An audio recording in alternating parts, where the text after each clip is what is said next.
Getting close, Marissa. Okay.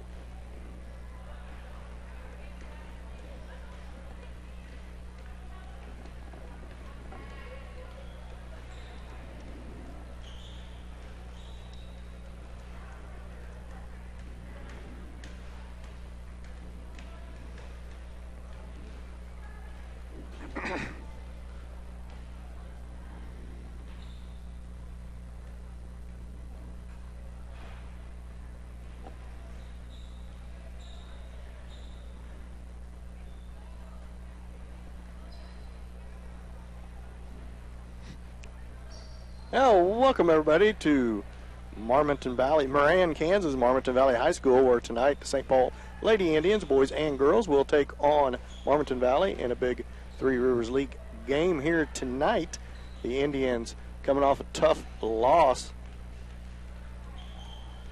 Friday night against Galena, their lone loss of the season, lost in overtime, a very good game on the road at Galena last week. The boys also fell to Galena, so both teams look to rebound here tonight against Marmonton Valley, as the Lady Indians tough week ahead of them on the road tonight to Marmonton Valley, and then Frontenac Friday night, and then we roll right into the Southeast tournament next week.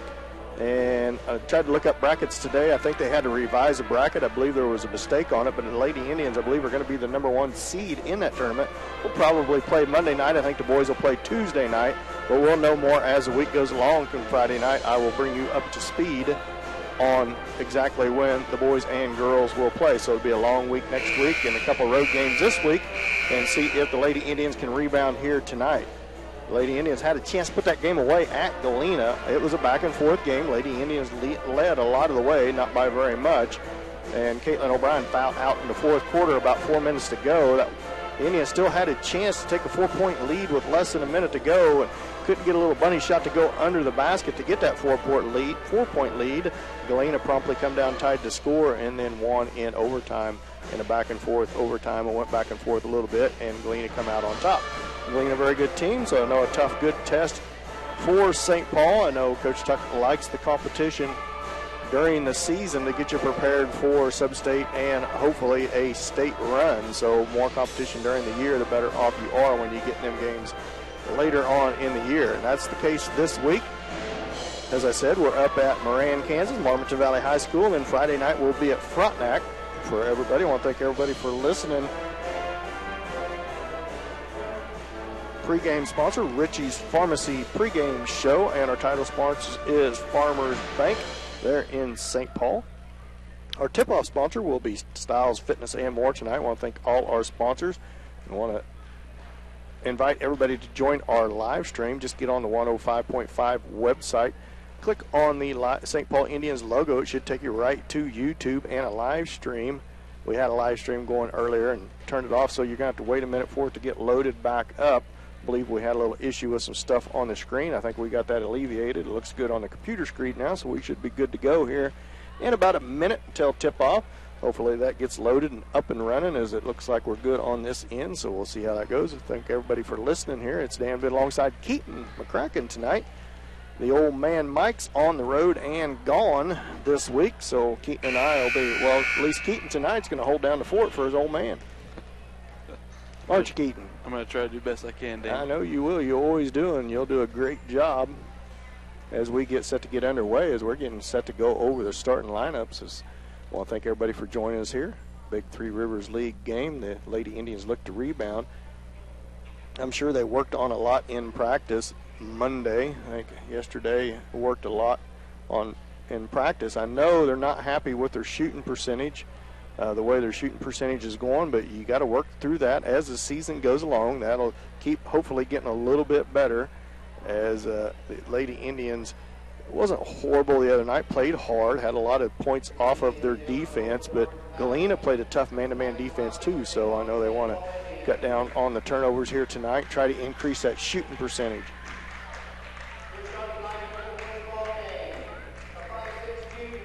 And here we go on starting lineups. Number 12, Sydney McCracken gets the start for the St. Paul Indians for Marmonton Valley.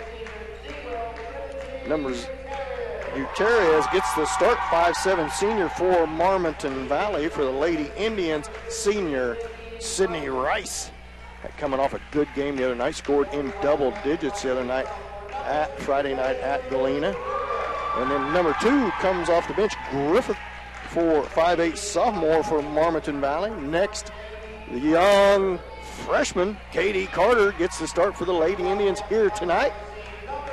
And number 10, Bigelow, a 5'5" senior, gets the start for Marmonton Valley. For the Indians, number 22, Caitlin O'Brien, coming off a tough game the other night. Not necessarily a tough game, but got a little bit of foul trouble. Fouled out with about 4 minutes to go. I know she was not happy with herself on fouling out in that fourth quarter, but sometimes that happens when you just continue to play hard. Number 23, Outland, the 5'11" junior, gets start for Marmonton Valley. And last but not least, Emily Winter, senior, gets the start for the Indians. And number 25, Insminger, a 5'8" senior, gets the start for Marmonton Valley. As we get set for tip-off. And we're going to go ahead and take a 1-minute timeout for the national anthem here. You're listening to St. Paul basketball on Hot 105.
Welcome back to Marmonton Valley High Schools. We're getting set for tip-off here. Our Styles Fitness and more. Tip-off is coming right up as you've been listening to our Richie's Pharmacy pregame show. Our title sponsor is Farmers Bank. I want to thank Joe and Josh and all the Farmers Bank people. Go there for all your banking needs. It's a nice rendition of the national anthem put on by the Marmonton Valley High School Band. As both teams huddled up around their coaches as we get set for tip-off here.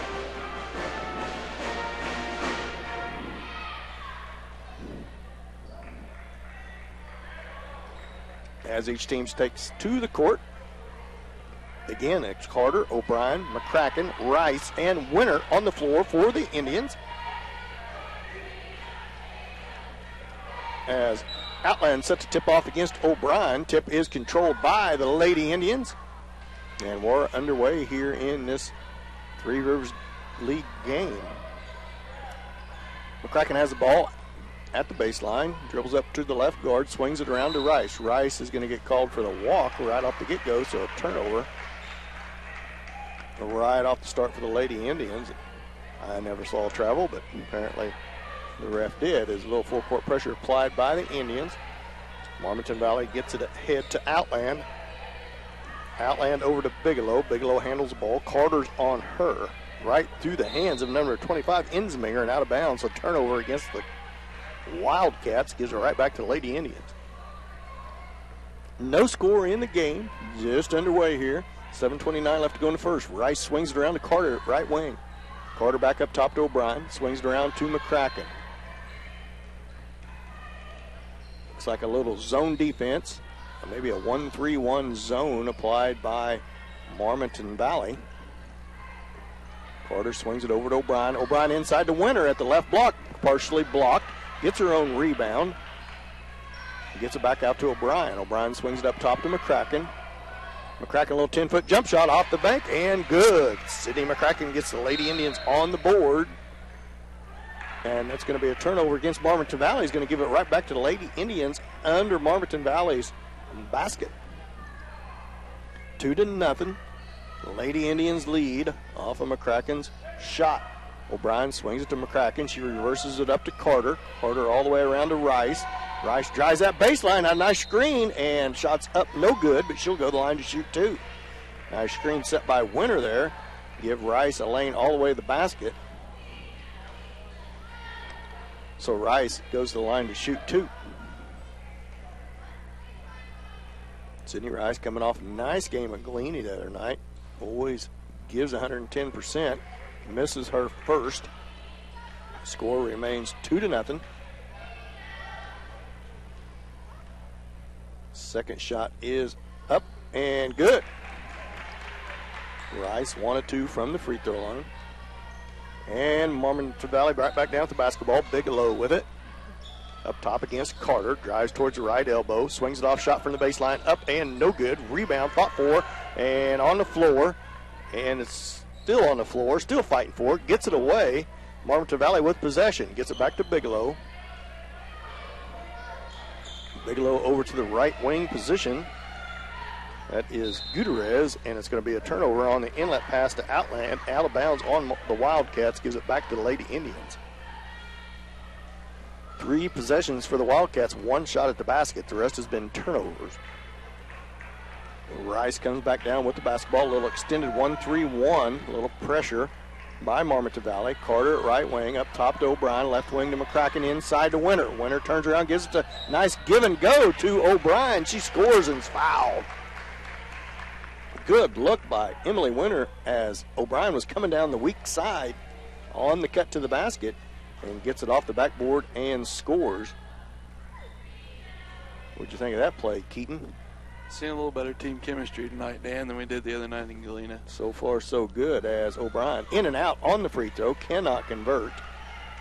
5-0, Lady Indians lead. 5:59 left to go in the first. Bigelow with the basketball, swings it over to Insminger. Insminger feed inside to Outland. Turnaround shot is good. She gets Marmonton Valley on the scoreboard. Good inlet pass to Outland. A couple nice girls with nice height for Marmonton Valley. Matches the Lady Indians' height and maybe has them by an inch or two. Rice at right wing with it. Bounce pass over to McCracken. Back to Rice in the lane. A lot of traffic in there. Shot up. No good. Rebound Outland for Marmonton Valley. Gets it off to Insminger.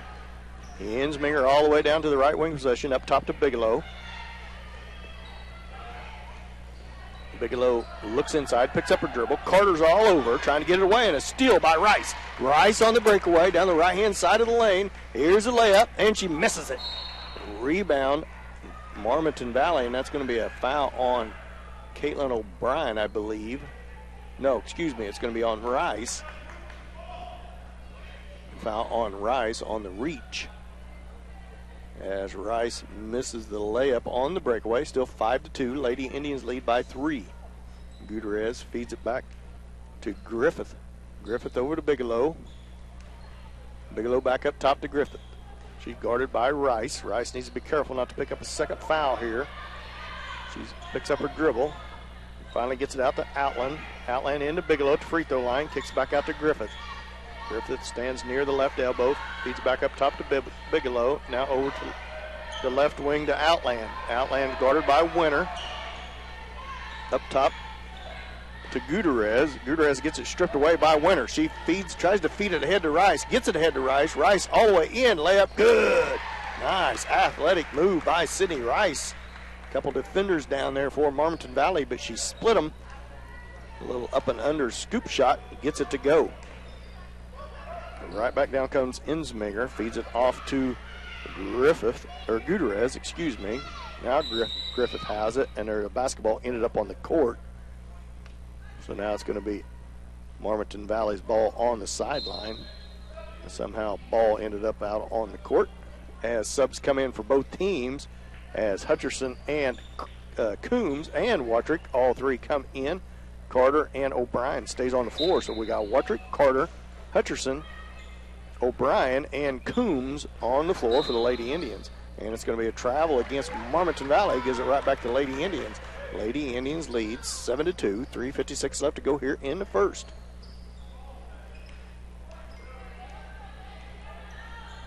Watrick with the basketball. Feeds the left wing to O'Brien, back up top to Carter. Over to Hutcherson, into the lane. To Coombs on a nice bounce pass, and from the left block, she scores. Katie Coombs gets the Indians lead up to 9-2. Becker comes back down with it. Ball almost goes out of bounds as now Insminger has it. She's guarded by O'Brien. O'Brien all over her. She gets it off to Woods. Now shot up and good by Woods, and she's fouled, and she'll go to the line to try to complete the three-point play.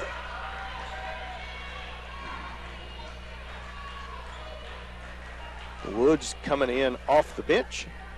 Gets a score for the Wildcats and will go to the line to try to complete the three-point play.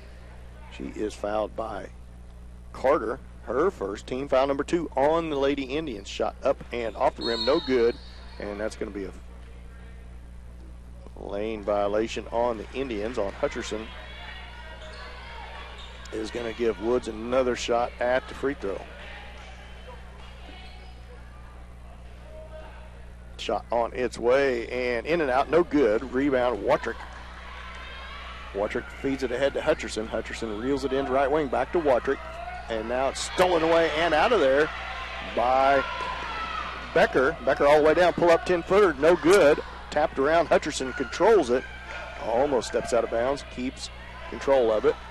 Off to O'Brien to Watrick now. Watrick hands it back to O'Brien. O'Brien reverses it over to Hutcherson. She feeds it cross court to Watrick. Sets your feet, three-point shot on its way. Off the rim, no good. Rebound, Carter. For the Lady Indians, feeds it back up top to Watrick. Feed inside to O'Brien. O'Brien needs to get out of there. Bounce pass. Now she splits the defender. Shot up. No good. Rebound. Marmonton Valley. She throws it ahead for Becker. And that's going to be a foul on Watrick. First foul on her. Third team foul on the Lady Indians.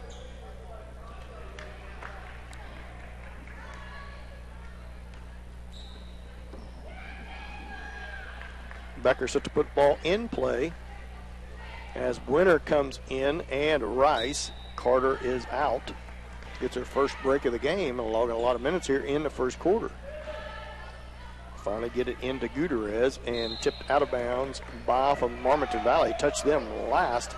Ard with the last touch before it went out of bounds. So it's going to go back to the Lady Indians. 2:25 left to go here in the first. 9-4. Lady Indians up by 5. Watrick feeds it ahead to Rice. Cross court to Winter. Winter thought about the three, passed on it. Hutcherson back to Winter. Winter looks for the cutter, gets it into Rice. Ball fake, now right in front of the rim. Good move by Sydney Rice, and she gets the score. 11-4, 7-point lead for the Lady Indians. 2 minutes left to go here in the first. Becker with the basketball, and she's going to be fouled by Rice on a little touch foul. Second foul on her. They're calling it pretty tight here tonight. Fourth team foul on the Lady Indians. Second on Rice. Woods finally gets it into Becker. Becker picked up out there by Watrick this time. And that's going to be saved in bounds, but back to Carter. So turnover on Marmonton Valley gives it back to Lady Indians. Hutcherson pushes it up the floor, and she's going to be fouled by Becker. A lot of fouls early in this first quarter. First on her, third team foul on the Wildcats. Sub comes in for Marmonton Valley is Bigelow back into the game. Comes in for Woods. Rice with the basketball, top of the key, swings the left wing to Watrick, back to Rice, splits the defenders, right-handed layup. Oh, tough shot. Couldn't quite get it to go. Knocked out of bounds by Winter, so it's going to go to Marmonton Valley.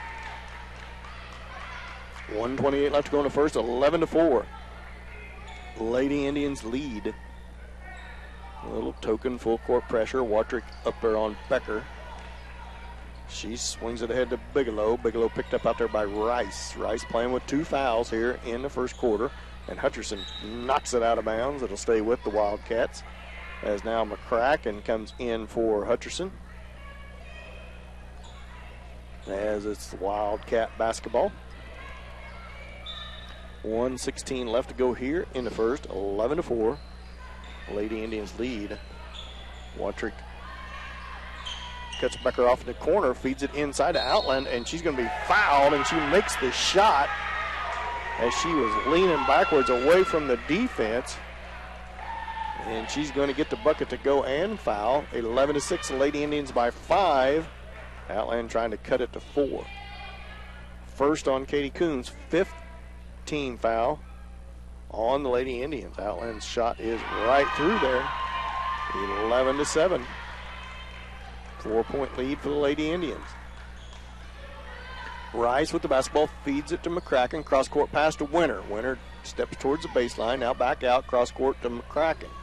McCracken right in there, shoots 10-foot jump shot, no good. Winter with the rebound. A lot of traffic in there, trying to make some room. Ball ends up on the floor. She dribbles out of it. Smart move by her to get out of trouble. Now Watrick with a little 15-foot jump shot, good. Taylor Watrick with a nice little 15-footer. 13-7. Indians up by 6. Bigelow with the basketball. She picks up her dribble. Rice all over her. Doesn't want to pick up her third foul. And that's going to be a timeout. Wildcats. We'll see what that is. It's going to be a first timeout of the game. We're going to go ahead and take a timeout. 30-second timeout. You're listening to St. Paul Indian basketball on Hot 105.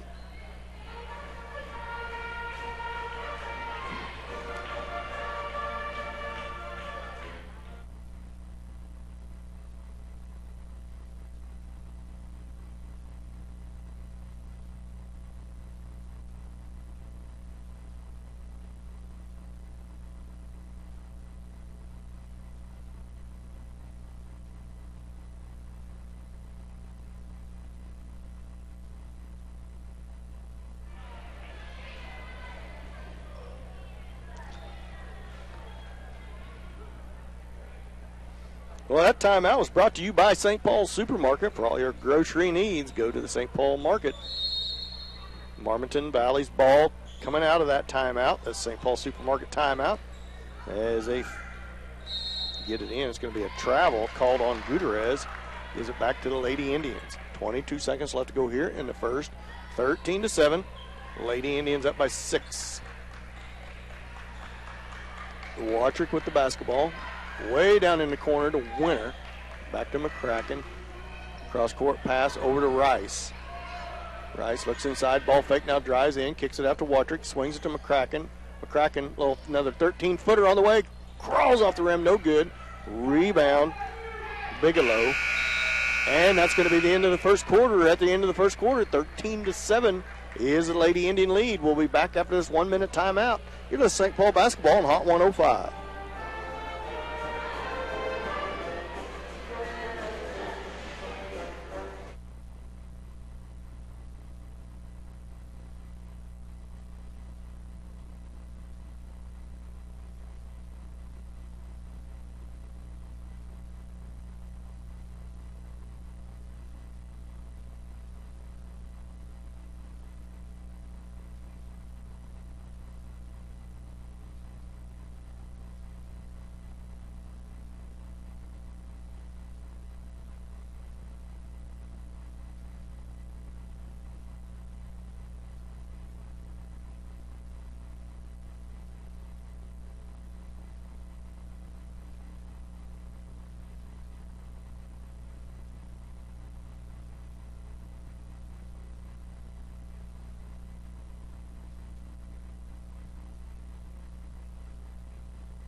Well, welcome back to Marmonton Valley High School. Lady Indians lead 13-7 after the first quarter. The timeout sponsor brought to you by the St. Paul's Supermarket. Here we get ready to get the second quarter underway. Marmonton Valley will start with possession of the basketball. Carter, Watrick, Hutcherson, Winter, and O'Brien in the game for the Lady Indians. Bigelow starts with it, swings it off to the left wing to Becker. And it's stolen by Hutcherson. She gets fouled. Oh, it's going to be just knocked out of bounds. Could have been a foul on Becker. Knocked out of bounds by Marmonton Valley. Lady Indians keep possession of the basketball. Watrick with the ball. Crosses the timeline. Feeds it down to Carter. Carter back up top to Hutcherson. Swings it around to O'Brien. To the corner to Watrick. Back to O'Brien. Carter over to Hutcherson. A lot of patience by the Indians here. Trying to get some ball movement. Over to Winter at the baseline. Back up top to Watrick. To O'Brien. O'Brien cross-court pass to Hutcherson. Drives towards the baseline. A little 10-footer on the way. Good shot. Good drive by Emily Hutcherson. 15-7. Lady Indians by 8. 7:13 left to go here in the second quarter. Friday night, the Lady Indians and boys will travel to Frontenac in a tough road game and then right into the Southeast tournament. And that's going to be a foul on the Indians. Is that going to be on Katie Carter? It is going to be Katie Carter. The ref closest to her didn't call a foul. The one with had the player between him and them did. Not much contact by Carter. That seemed way worse. Feed inside to Outland. Tries a couple ball fakes and a lot of traffic. She can call for the travel as she got her feet tangled up. Good defense. Good double team by the Lady Indians. 6th team foul on the Indians. Next one will put Marmonton Valley in the 1-on-1. Second on Carter. As McCracken, Rice, and Coombs comes in for the Indians. Watrick, Carter, and Winter come out for a breather. O'Brien feeds the ball into Rice. 6:55 left to go here in the second. 15-7. Indians up by 8.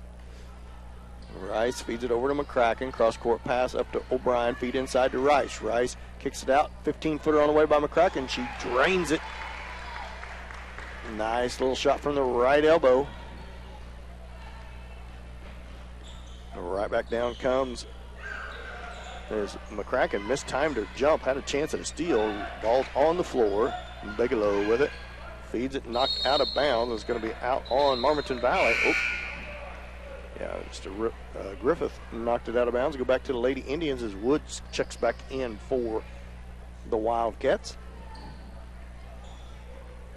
Hutcherson feeds it back to Rice. 17-7. Indians up by 10. 6:20 left to go in the second. Into the corner to McCracken. Feeds it up to Hutcherson. Over to Coombs. Almost an errant pass. Cross-court pass all the way top. Emily Hutcherson, three-point shot. A lot of arch. No good. Ball's loose on the floor and chased down by Marmonton Valley. Going to be Griffith with the rebound. Feeds it off to Ensminger. Ensminger gets it to Becker. Becker in the lane and poked away by McCracken. Good drive by Becker to get into the lane. McCracken comes from behind, pokes it away. Still stay with Marmonton Valley under their own basket. As Woods set to put the ball in play. Feeds it into Outland. Outland shot up, no good. Tipped around, and now, one Marmonton Valley Wildcat ends up on the floor, and it's finally going to be a dead ball jump ball. Possession error goes to the Indians as Griffith kind of ended up on her back. So Lady Indians basketball here off the jump ball, change of possession. 5:43 left to go before halftime, 17-7. It's a lot more peaceful here without your old man here. Not near as much talking. You don't interrupt me near as much, Keaton. And not giving me any open time. I'll start giving you a little more. O'Brien, three-point shot, left wing, way too strong. Marmonton Valley with the rebound. O'Brien steals it back away. Backdoor pass is way over the head of McCracken. Seeing a lot more patience on that Indian offense this week. Letting that defense get spread out, looking for the open shot. Just doing a little bit better job than they did on Friday night of executing what they're supposed to be doing. Yeah, a lot more ball movement, as Keaton said, by the Lady Indians. Not near as many three-pointers going up. There's been 2 so far, and they've missed them both. But a lot more nice little 12 to 15-foot jump shots going up for the Lady Indians. They're getting to fall tonight. Marmonton Valley's basketball went out of bounds, but is out on the Indians, tipped. So they'll stay with Marmonton Valley. Feed inside to Outland. Coombs fights for it, and it's going to be off of Marmonton Valley. It's going to go to the Lady Indians. Oh, he must have pointed the wrong way. It's going to stay with Going to stay with Marmaton Valley as he just pointed the wrong way. Is out on Katie Coombs. Marmaton Valley set to put it in play under their own basket. Looking. Finally feeds it inside. Now inside to Outland. And two Indians standing there straight up in the air, and he feels the need to call a foul underneath. Outland's going to go to the line to shoot two. All the Lady Indians look around at one another like, who's it on? Kind of looked like she just threw it up in the air trying to get it out of there, and maybe they thought it was a shot. We got a first foul on Emily Hutcherson, and I don't even think she was one of the ones. I think Rice and Coombs was the one closest. Must have been from the backside. Hutcherson must have got her. 17th foul on the Indians. First on Hutcherson. She missed her first. She gets the second to go as Outland. So 17-8. The Lady Indians up by 9. Rice comes back down with the basketball. Feeds it off to Hutcherson. Hutcherson cross-court pass to O'Brien. O'Brien cross-court pass back to McCracken. Three-point shot from the left baseline. Way off. No good. Out on the Indians. It'll go back to Marmaton Valley as Wartrick and Winter checks back into the game.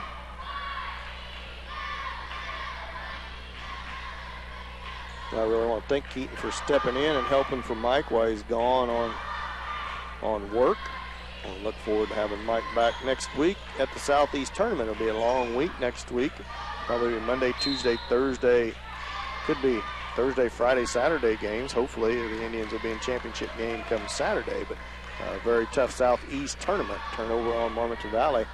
Gives it back to the Lady Indians. Last I seen, there was a revision made, but I don't know that it's up yet, and I'm not sure what the mistake was. But Lady Indians was the number 1 seed. The boys, I believe, was a 3 seed.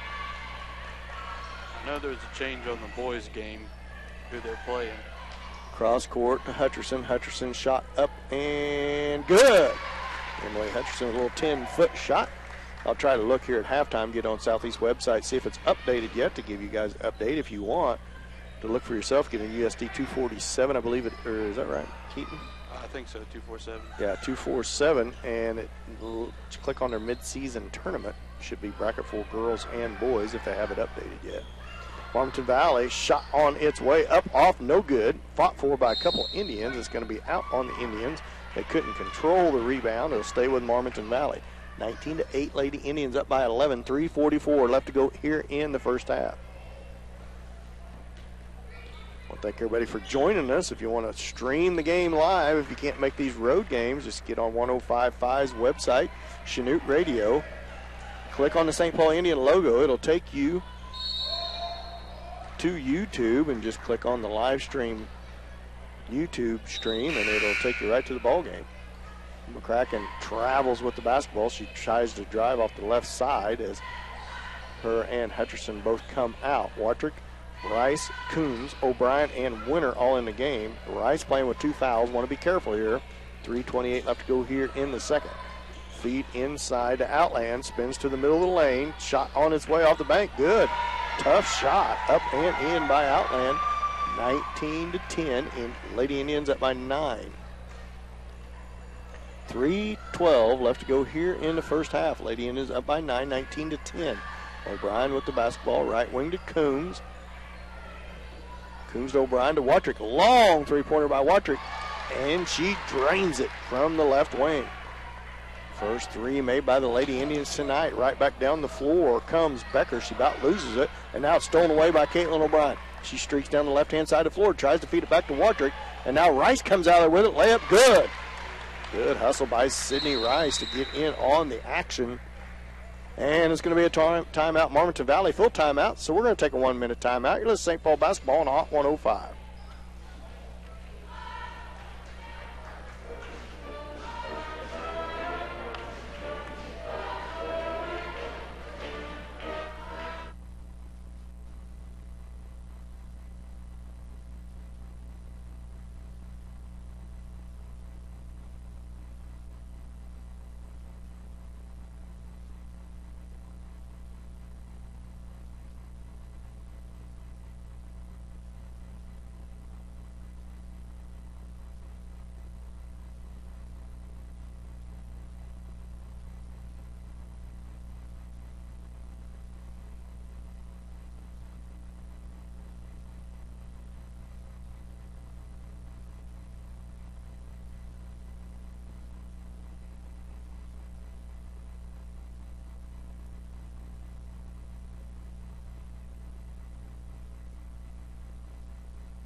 Oh, welcome back to Marmonton Valley High School. That timeout brought to you by the St. Paul Supermarket. Marmonton Valley with the timeout. They come back down with the basketball out of that timeout. Griffith with the ball right into the lane. Feeds it out to the right wing to Outland. Outland off the bank, too strong, no good. Winner chases it down.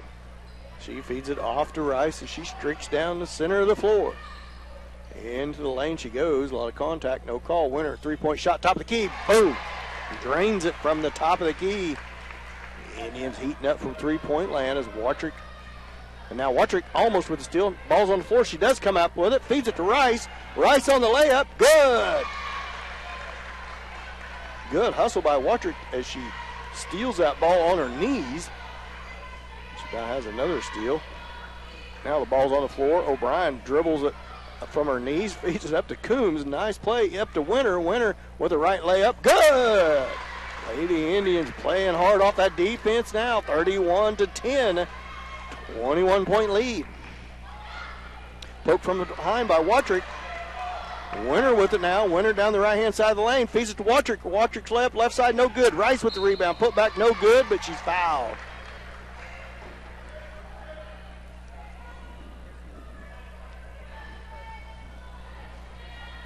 As Rice will go to the line to shoot two off the miss.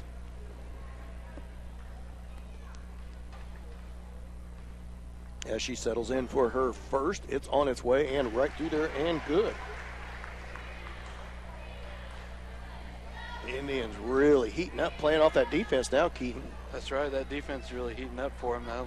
Marmonton Valley couldn't get the ball across half court there about 3 times in a row. A couple of athletic plays as Watrick the time before on her knees with the steal, and then O'Brien on her knees dribbled from her knees back up to her feet and got it ahead to Winter, who fed it to Watrick. Watrick with another steal.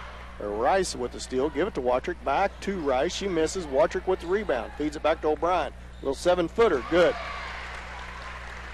The Indians playing hard on defense. Coach Tuck will be happy with the effort in the last 4 minutes here. They've really expanded their lead now. 34-10. Insminger with the basketball. Guarded by Rice. She wants to be careful not to pick up another third foul here. And another steal by the Indians. Feed ahead to Winter on the breakaway. Right-handed layup, no good, too strong. And controlled by Marmonton Valley on the boards. Now steal by Watrick. Back to O'Brien. Shot up, no good, but she'll go to the line to shoot two. Watrick wreaking havoc on the full court pressure there. Defense is just suffocating Marmonton Valley right here in these last few minutes. Getting steals left and right. O'Brien settles into the line. First shot is on its way and good. 35-10. Lady Indians all of a sudden up to 25. It was a 9-point game just 2 minutes ago. Now it's a 25-point game. O'Brien made her first, settles in for the second, and it's right through there and good. Watrick right back up with pressure. Get it into Becker. Becker gets around her this time. All the way down the court she comes. Dribble from the baseline. Weak side backdoor pass goes out of bounds. It was intended for Outland. Couldn't get the handle on it. 34.8 seconds left to go here in the first half as Coach Tuck tells Taylor Watrick kind of back off on the pressure now. O'Brien with a ball fake up under, no good. Rebound, fought for, out of bounds on the Indians. Out on O'Brien on the hustle play. Gives it back to Marmonton Valley. 22.9 left to go here in the first half. 36-10. Indians up by 26. Becker with the basketball. Almost another steal by Watrick as she's right in the lane. Almost stumbled and fell. She gets it off to Bigelow. Bigelow shot blocked by Coombs, out of bounds, stays with Marmonton Valley. Gutierrez set to put the ball in play for Marmonton Valley. Gets it into Bigelow. Bigelow double teamed out there, had the ball on the floor for a minute. She's trying to make some room, finally gets it off to Becker.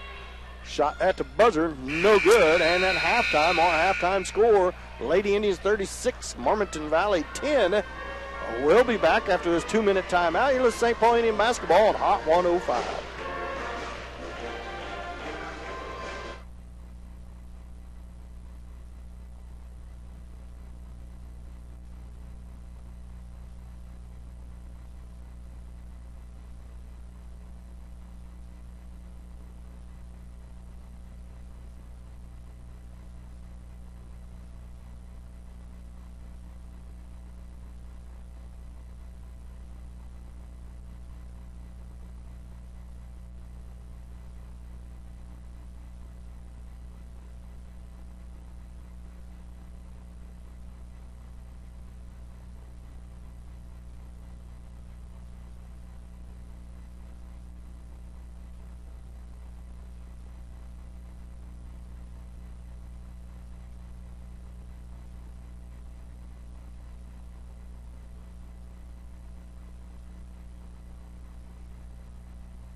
Oh, welcome back to Marmaton Valley High School, where the Lady Indians lead here at halftime 36-10 on a nice run put together in the about halfway through that second quarter. The last 4 minutes of that quarter, the Lady Indians expanded that 9-point lead, clear up to a 26-point lead, led off of that pressured defense, a lot of high percentage shots. Quite frankly, the Lady Indians shooting a lot better tonight, a lot better shot selection coming off that good ball movement by their offense. A lot of 10 to 15-foot jump shots going through for the Lady Indians tonight. Lady Indians actually shooting better from three-point land, 2 for 6, 33%.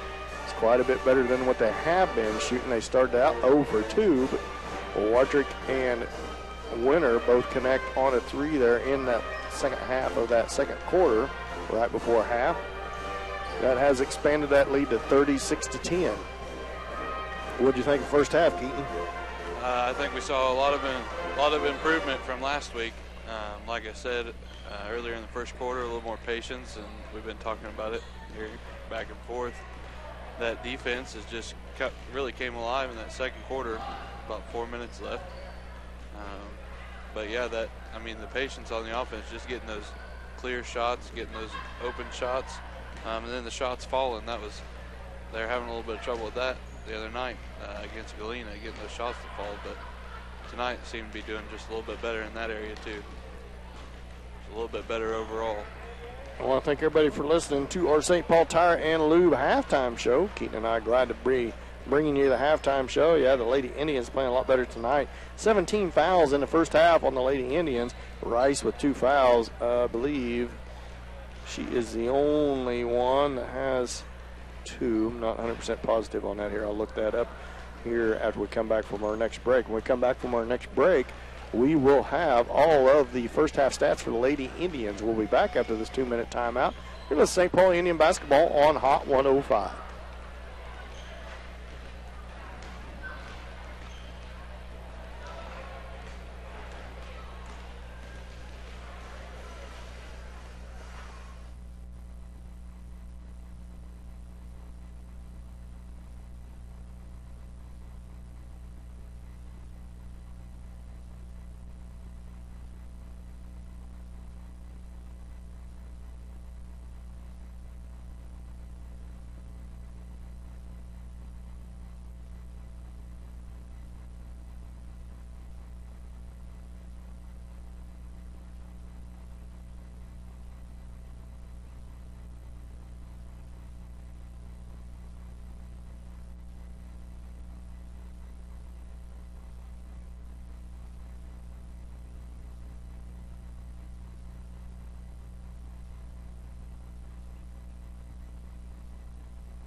Oh, welcome back to Marmaton Valley, Kansas, where the St. Paul Lady Indians lead 36-10 at halftime. A lot better first half put together by the Lady Indians, especially halfway through about that second quarter. 36 points on the night, 15 for 27 from 2-point or overall, shooting 55%. That's a pretty good shooting percentage for the Lady Indians. Lead scorer is Sydney Rice. Off of that good defense, a lot of high percentage shots put up by Sydney off of those steals. Watrick with 5, McCracken with 4, Hutcherson with 4, Rice with 10, O'Brien with 6, Winter with 5, Coombs with 2. So a lot of good balanced scoring across the board for the Lady Indians. 2-point lands are shooting 13 for 21 for 61%, 2 for 6 from 3-point land for overall 15 of 27, like I said, for 55%. 4 for 7 from free throws, and also shooting 57% from on their free throws. They've only had 4 turnovers, and they've created 11 steals. 7 rebounds, 3 defensive, 4 offensive rebounds, 1 block, 7 assists. So pretty good all-around first half stat sheet for the Lady Indians here in that first half, Keaton. That's right, Dan. It says a lot about, just how these Lady Indians can come back. I know their heads were hanging pretty low after that Galena game, but really just gave them some motivation. They went in, got to work, and you can tell that work's paying off for them here tonight, especially with that defense coming alive there in the second quarter. 36-6, Lady Indians up by 26 here at halftime. I want to thank everybody for listening to our Styles Fitness St. Paul Tire and Lube halftime show. Timeouts tonight brought to you by St. Paul Supermarket, and our tip-off sponsor is Styles Fitness and More. They not only are our sponsors for our live broadcast, they are also sponsors for our live stream. If you don't know it by now, we are live streaming on the internet. Just get on a 105.5 Chanute website, click on the St. Paul Indian logo, and it'll take you right to YouTube. Should be a live stream red tag there. Just click right on that live stream, and it'll take you to the live stream. My suggestion would be that you listen to the audio on the live stream, not try to listen to the radio and the audio, because there is a little bit of a delay on the internet feed, about a 10-second delay, so it'll probably drive you a little bit crazy trying to listen to the radio and then see the instant replay on the internet a few seconds later. So if you want to watch the game live as you see it, listen to the audio on the internet also at the same time. So it's really nice for all our alumni who's not close to home, and any grandparents or anyone that wants to watch it from their home can get on the 105.5 FM website in Chanute and just click on the St. Paul Indian logo, and it'll take you right to YouTube, and it's real nice for people that can't make the trip. We're getting set to get underway here in the second half. It'll be our Styles Fitness and More tip-off sponsor as the Lady Indians look to feed off that good first half. We look for a lot of subs come in the second half. A lot of Lady Indians with a rotation. Getting a lot of playing time here with a 26-point lead as they try to keep that intensity up. And quite frankly, Keaton, from what I hear, I don't think they really want to have another practice like last night. Same. That's exactly what I've heard.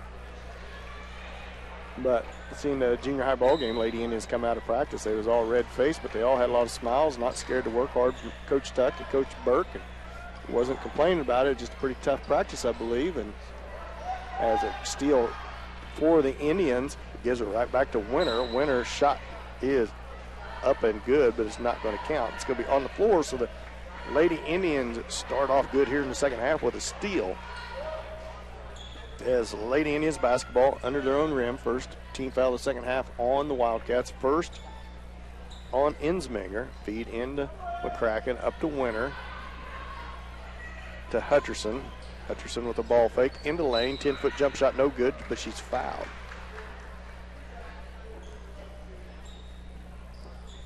As Hutcherson lines up at the free throw line to shoot 2. I know all the Lady Indians hard on themselves, as you would be as competitors, but not happy with the way they've been shooting the basketball, so I know they're going to work extremely hard on that. Right. When you're not shooting good from the outside, the best thing to do, Keaton, is try to get closer when you shoot. That's right, and we've seen it here tonight. So I think they worked on a lot of defense last night, work on that, getting in the passing lane and trying to create some turnovers, and that shooting will come as times come, or you hope it will anyway. That's right. And shot by Marmonton Valley, no good. Rebound, Lady Indians. Emily Winter brings the ball back down, feeds it off to Hutcherson, over to Carter. Carter, McCracken, Coombs, Hutcherson, and Winter in the game for Lady Indians. Hutcherson shot from the baseline, up on its way. Emily Hutcherson shooting well tonight. As she makes a little 12-footer from the baseline, gives the Indians a 39-10 lead. Marmaton Valley with the basketball. Outland with the ball, feeds it cross court over to Bigelow. Bigelow into the lane, couple ball fakes. She's going to be fouled by Hutcherson on the reach. Third team foul on the Lady Indians. Second by Hutcherson. Be Marmaton Valley's basketball under their own basket as Gutierrez gets set to put the ball in play. And she tries to feed it into Outland. Ball's loose on the floor. Outland chases down. She's going to call for the travel. Turn it right back over to the Lady Indians. 6:53 left to go here in the third. 39-10. Indians up by 29. Hutcherson with the basketball. Big Three Rivers game here tonight for the boys and girls. And then another non-conference game Friday night at Frontenac. McCracken could have got called for the travel there. Let it go. Hutcherson feed inside to Winter. Winter from the left block. Left-handed shot. Nice by Emily Winter. Up and in. 41-10. Indians up by 21. Winter, the lone senior on the floor for the Lady Indians at the moment. As you alluded to, there will probably be a lot of rotation here in the second half. Southeast tournament coming up next week. I'm sure Coach Tuck want to save all the legs he can, especially for Friday night. It'll be a really tough game Friday night at Frontenac, just like it was at Galena. Becker with the basketball, guarded by Hutcherson. Feed inside, stolen by McCracken. McCracken feeds it ahead to Hutcherson. Hutcherson loses her grip on it, loses it, knocks it out of bounds. Going to stay with the Indians, as that was touched last by Ard for the Wildcats. Lady Indians set up on an inbounds, feed it into McCracken. Cross-court pass to Hutcherson. Feed inside to Coombs into traffic. Shots partially blocked but fouled by Outland. And that's going to send Katie Coombs to the line to shoot two. There's another example of that. Just better thinking on the Indians' part. Hutcherson had the open three there, but she looked inside and saw Katie Carter in there. Katie Coombs. Or Katie Coombs, yes. Excuse me. That's fine. I do that all the time, Keaton. Coombs with her first shot right up and in. Usually it's your dad correcting me. As Coombs makes that free throw look easy. Sets up for her second. Nice rotation off the back iron. No good. Rebound tapped around. It's going to be knocked out of bounds by Marmaton Valley. It's going to stay with the Indians. That caused by Emily Winter in her hustle. Chasing after that ball. Hutcherson with the basketball from the sideline. Feeds it into Carter. Over to McCracken. McCracken drives in towards the block. Kicks it out to Winter. Sets her feet. Three-point shot. Ooh, long. It looked good from here. I was ready to call that good. Right over the rim, long. No good. 42-10. Lady Indians up. Feed off to the corner to Becker, and she's going to get fouled. That's going to be the fourth team foul on the Lady Indians. They need to clean this up a little bit. Racking up the fouls early on in the third quarter.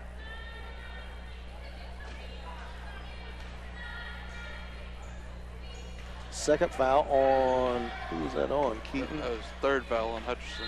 Third foul on Hutcherson. Excuse me, now I'm not real sure. They say 3 team fouls on each. I think it's 4 on the Lady Indians, but either way, Marmaton Valley's basketball.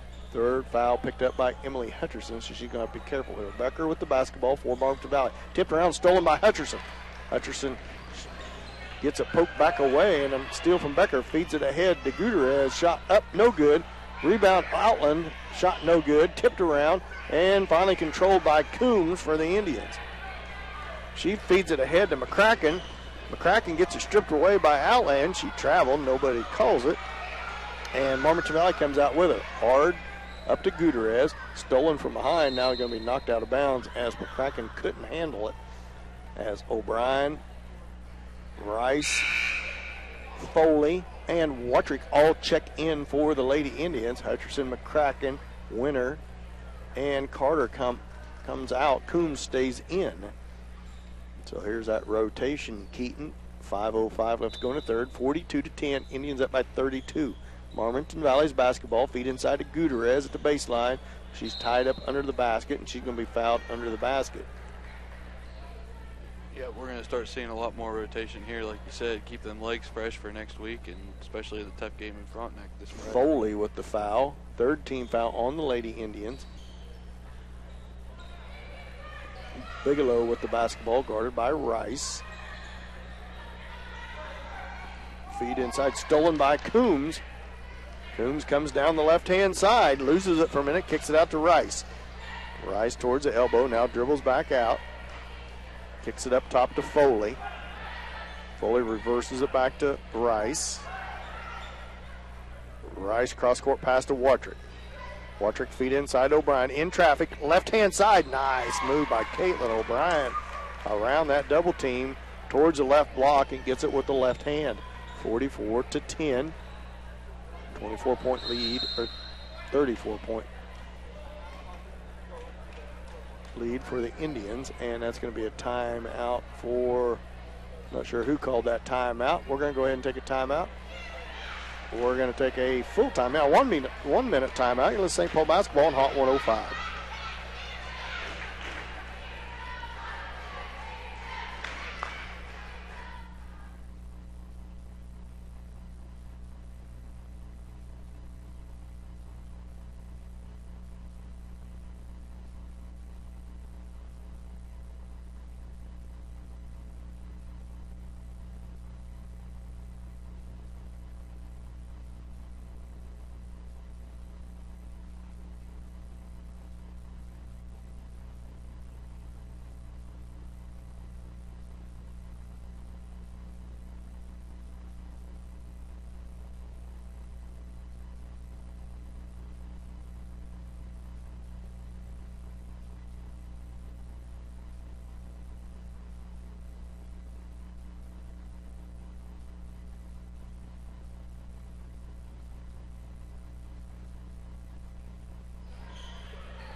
That timeout brought to you by St. Paul's Supermarket, Marmaton Valley's basketball.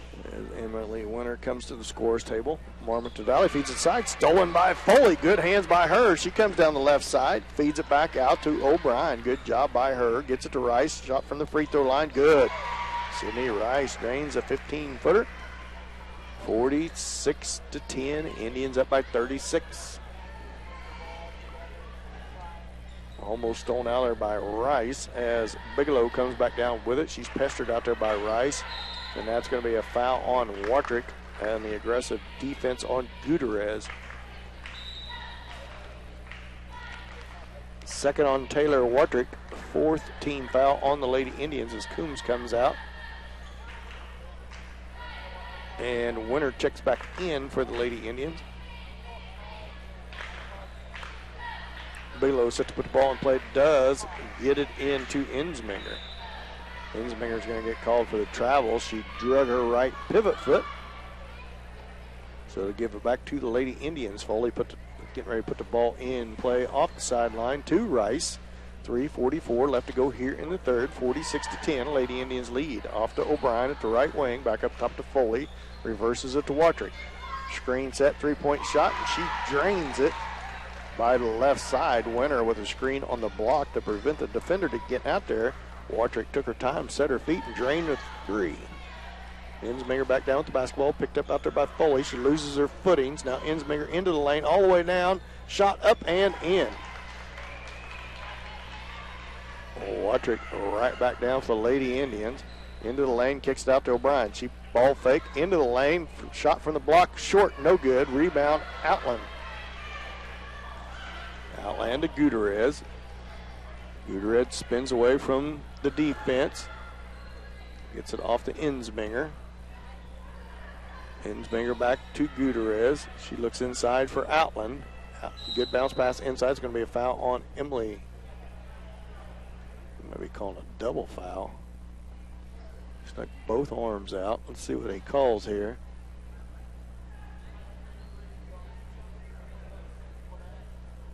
He is going to call a double foul on Winter and Outland. You don't see that very often, but Outland posting up Winter. So double foul possession will stay with Marmaton Valley. Fifth team foul on the Indians. Fourth on Marmaton Valley. Shot by Outlands. No good. Tipped around. Foley comes out there with it. She feeds it off to O'Brien. Feeds it ahead to Watrick. Watrick Euro step in. Shot no good. Rebound is Bigelow. Is now Lady Indians get back on defense with this big lead. 37-point lead. 2:20 left to go here in the third. Bigelow feeds it off to the left wing, almost loses it, but Gutierrez gets it under control. Now Watrick pokes it away. She streaks down the left side, push from behind, and that's going to be a foul on Outland. It'll be Lady Indians basketball on the sideline. No, did they? The trailing ref. Oh, I think Marmaton Valley must have thought it was going to be an intentional foul because it was going back across the half-court line, but it wasn't. As Rice with the basketball for the Lady Indians. 15 foul on them, on Marmaton Valley. Coombs, and Foley stays in the game. 1:51 left to go in the third, 49-12. 37-point lead for the Lady Indians. Bigelow with the basketball, gets around Hutcherson. Left wing now poked away by Hutcherson. Hutcherson on her breakaway. She's going to be contested by Arge. Layup no good. Katie Coombs with a cleanup, and she makes it from the left block. Good hustle down the court. Coach Tuck will be pleased with the hustle on the trailers from Coombs. Another poke away by Hutcherson. Now it's time down the left-hand side on the steal. Layup. Good. She gets that one to go. It's a little chance for redemption right there. Ensminger with the ball for the Wildcats. She feeds it down to the corner. Shot on its way and right through there by Bigelow. Carter with it. Feeds it to Foley. Foley at the point guard position. She comes down hard. Feeds it over to Hutcherson. Blows through the lane. Feeds Carter now to McCracken. McCracken 10-footer on the way. Off. A little strong. Ball's loose, and it's going to be knocked out of bounds by Marmaton Valley, so it will stay with the Indians. As a couple Wildcats check in. Becker and Redburn for the Wildcats. Hutcherson with the basketball to Coombs. A little 10-foot shot. Good. Right through there on the inbounds. Becker back down with the basketball. Little slack drop back man-to-man pressure by the Indians now as Becker tries to split the defenders. Nowhere to go. Ball gets loose. Coombs comes up with it. Feeds it back to Hutcherson. Hutcherson back to Foley at left wing. Foley right wing to Carter.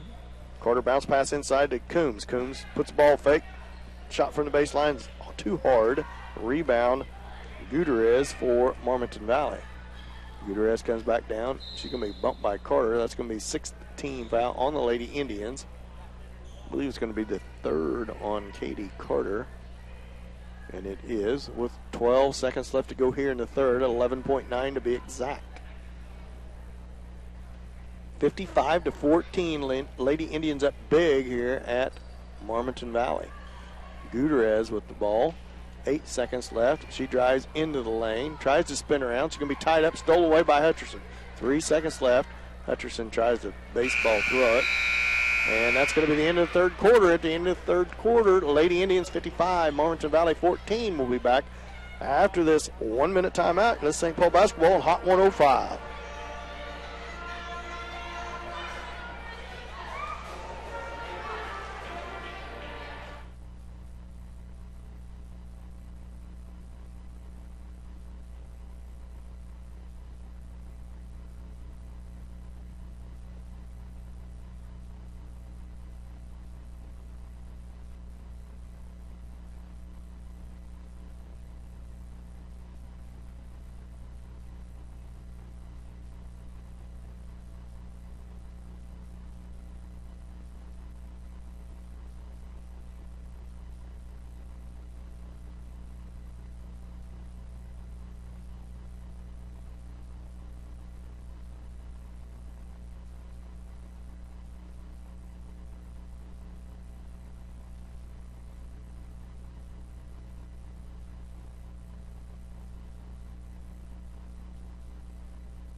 Well, welcome back to Marmaton Valley High School.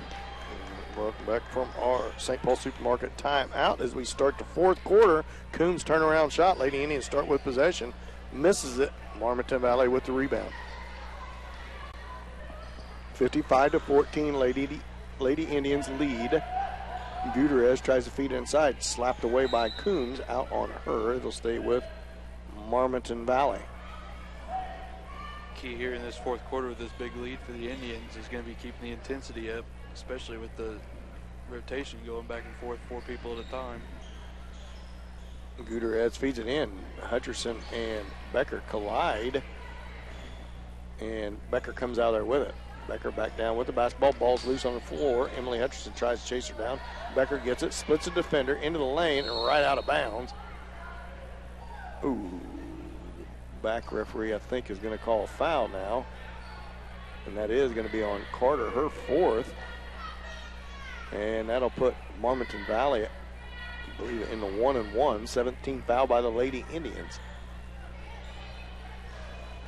McCracken comes out. Watrick goes in as Katie Carter has just picked up her 4th foul. 7th team foul on the Lady Indians. So Becker goes to the line to shoot the front end of a 1-1. First shot is on its way and right through there. We got the running clock here in the fourth quarter. Keaton with more than a 30-point lead, 55-15. Lady Indians up by 40. Second shot by Becker on its way and a high off, no good. Rebound Carter. Carter feeds it ahead to Hutcherson. Hutcherson into the lane. Nice move. Left hand block. No good shot. Now she's going to strip it away from Ard. And it's going to be a jump ball. Possession arrow to Marmaton Valley.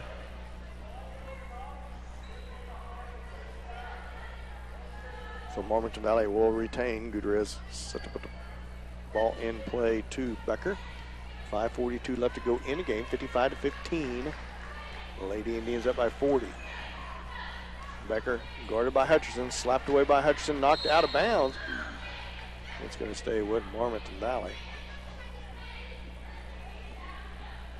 No letting up on that defense, Keaton, here in this fourth quarter. They're not letting up on the defense, that's for sure. Their offense is still keeping up with it too.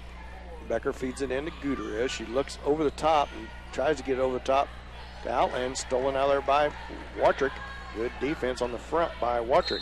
And she's going to call for travel as her feet got tangled up trying to get it over to Foley. Turned it right back over to the Marmaton Valley Wildcats. Gutierrez on the sideline with the basketball. Puts it in play to Becker.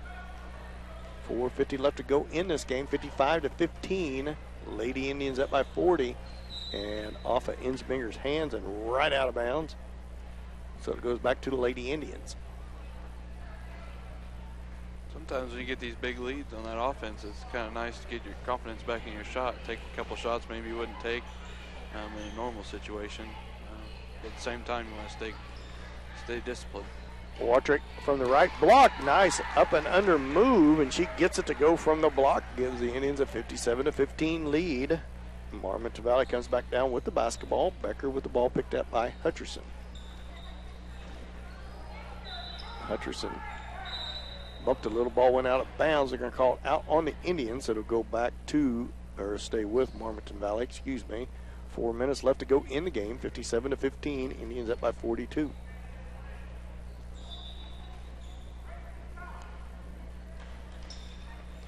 Bigelow feeds it into Gutierrez. Gutierrez guarded out there by Carter. Shot, or pass into the middle lane is going to be a foul on Watrick. Ard is going to be fouled. She's going to go line to shoot the front end of 1-1. That's a 9th team foul on the Lady Indians. 3rd on Watrick.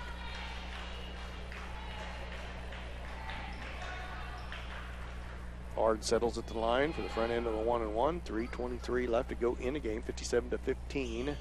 She banks the first one in. 57-16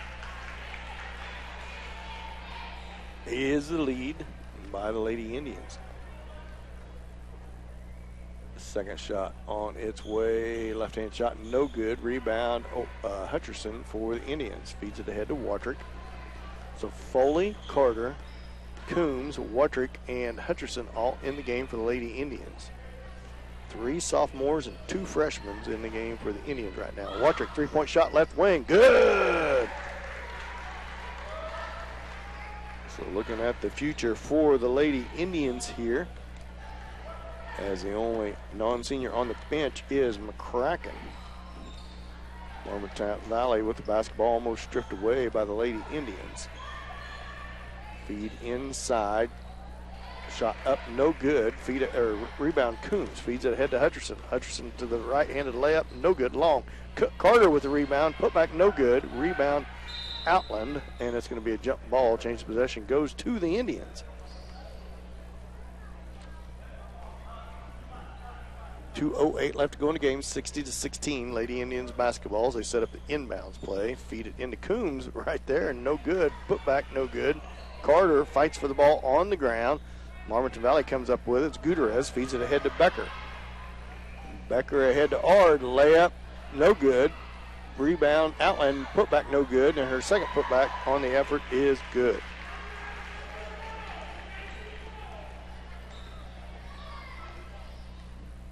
Wattrick back down with the basketball, feeds to Hutcherson, back to Wattrick, puts the ball fake on, feeds it out to Carter, sets her feet, three-point shot from the baseline, good!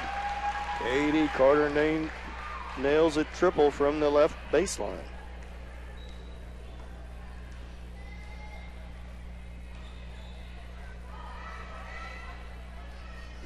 Gutierrez with the basketball for Marmaton Valley. And she drives into the lane and she can get called for the walk. 1:09 left to go in the game, 63-18. So a lot better game put together by the Lady Indians. Coach Tech's going to be a lot happier with their shooting percentage and their shot selection and the way they move the ball and the turnover factor. So should be a lot. Lady Indians should be happy with their play here tonight. Feed into Coombs. Coombs loses it. It's on the floor, stripped away out there by Becker. 38 seconds left to go in the game, 63-18. Lady Indians lead.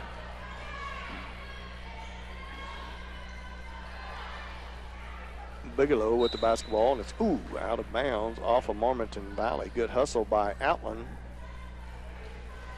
Outland, a 5'11 junior for Marmaton Valley. Feeds it into Wattrick, 15 seconds, 13, 12, 11, 63-18, Indians lead. Now 8 seconds left as Wattrick's going to feed it over to Foley. Cross-court pass to Carter. And that's going to be the ball game, folks. A lot better game put together by the Lady Indians here tonight. 63-18 is your final score. I want to thank everybody for joining us here on 105.5. Make sure everybody knows to click on the live stream or get on the live stream if you're unable to watch, if you're unable to come to the game and you want to watch it live, streaming on the internet, just go to the 105.5 Chinook, Kansas radio station website, click on the St. Paul Indian logo, and it'll take you right to the YouTube channel. As final score, I believe, was, I don't know what it was. Scoreboard's 63-18. 63-18. We'll be back after this little bit extended timeout in between games here. When we come back, we'll have first half stats. We'll go ahead and come back after a 2-minute timeout and do first half stats and maybe take a little longer break after that. So we'll be back after this 2-minute timeout. You're listening to St. Paul Indian basketball on Hot 105.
Welcome back to Marmaton Valley High School. Lady Indians coming off of a nice victory here on the road. Marmaton Valley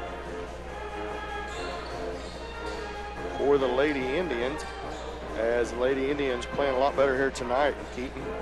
That's right. We saw a lot more patience on the offensive end of the ball, and the defense really kept going tonight, improved off of Friday night, especially in the second half of that second quarter, and then on, the defense really came alive there. And the second half, the younger girls got a little bit of playing time. You always like to see when those younger girls can get in there and get some experience on the varsity court. Something they're not used to, something they don't get regularly. But it's valuable time. Yeah, a lot of valuable time and a lot of nice 4 in, 4 out, all 9 players with a lot of playing time here tonight for the Lady Indians as they come out with a nice victory. As I'm having trouble getting my stats to load here. That's what.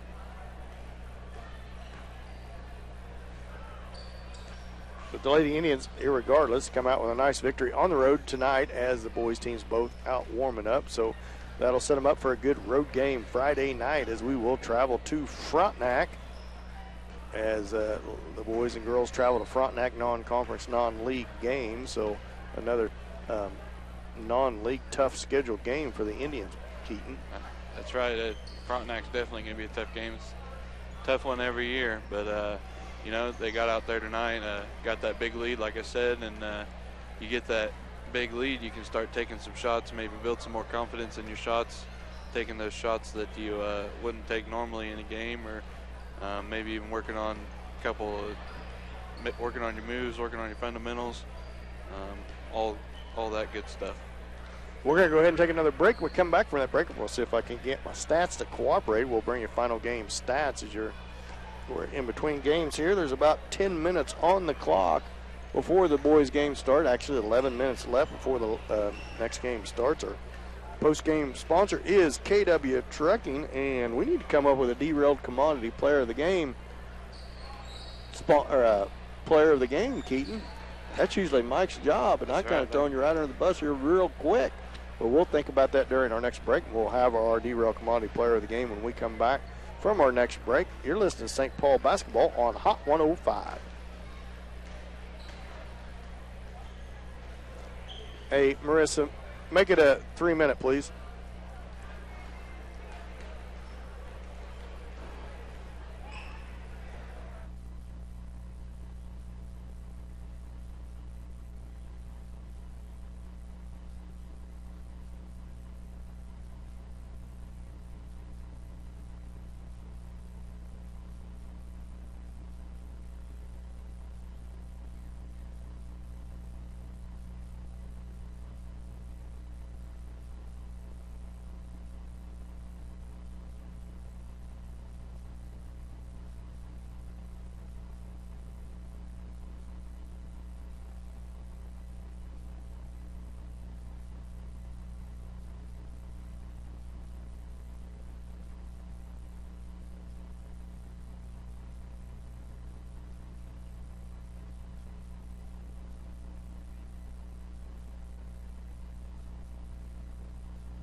We're back, Marissa.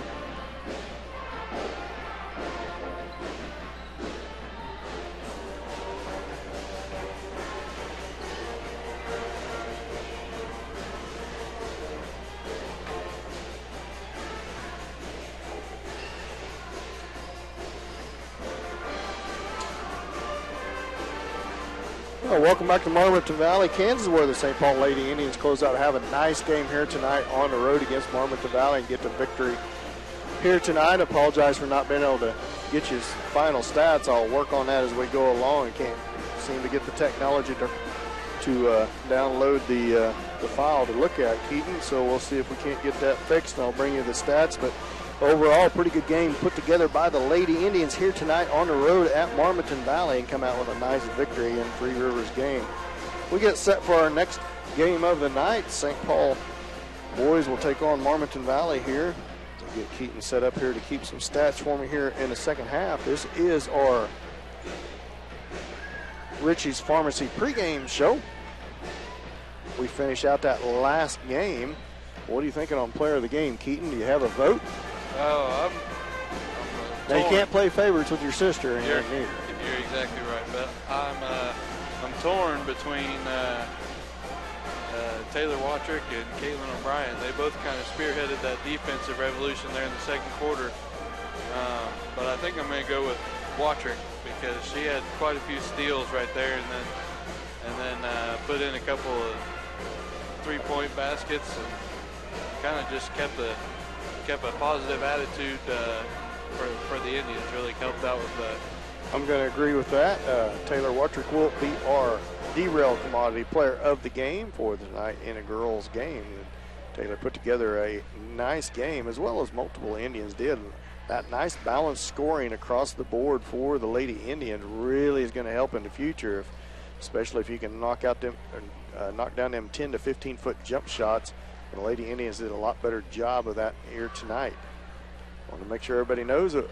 Thank all our sponsors for not also sponsoring our live stream, as Keaton and I are also live streaming on the internet. Just go to the 105.5 FM radio website in Chanute and click on the St. Paul Indian logo. It'll take you right to the YouTube live stream. Click on that live stream and you should be able to pick up Keaton and I on that live stream as we're getting set to get the boys game underway. About 4 minutes till the boys game starts.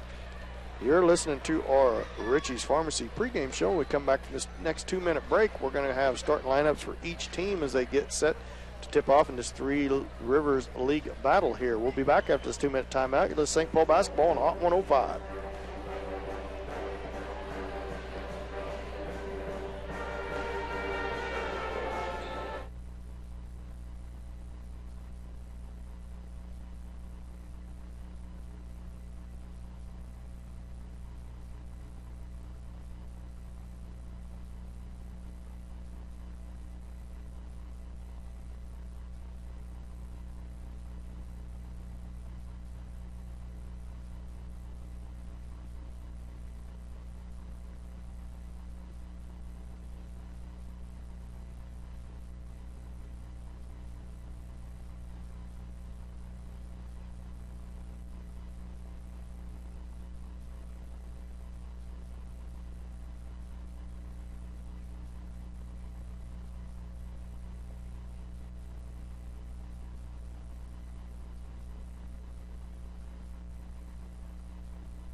Welcome to our Richie's pregame show, as tonight the boys are getting ready to go into action against the Marmaton Valley Wildcats.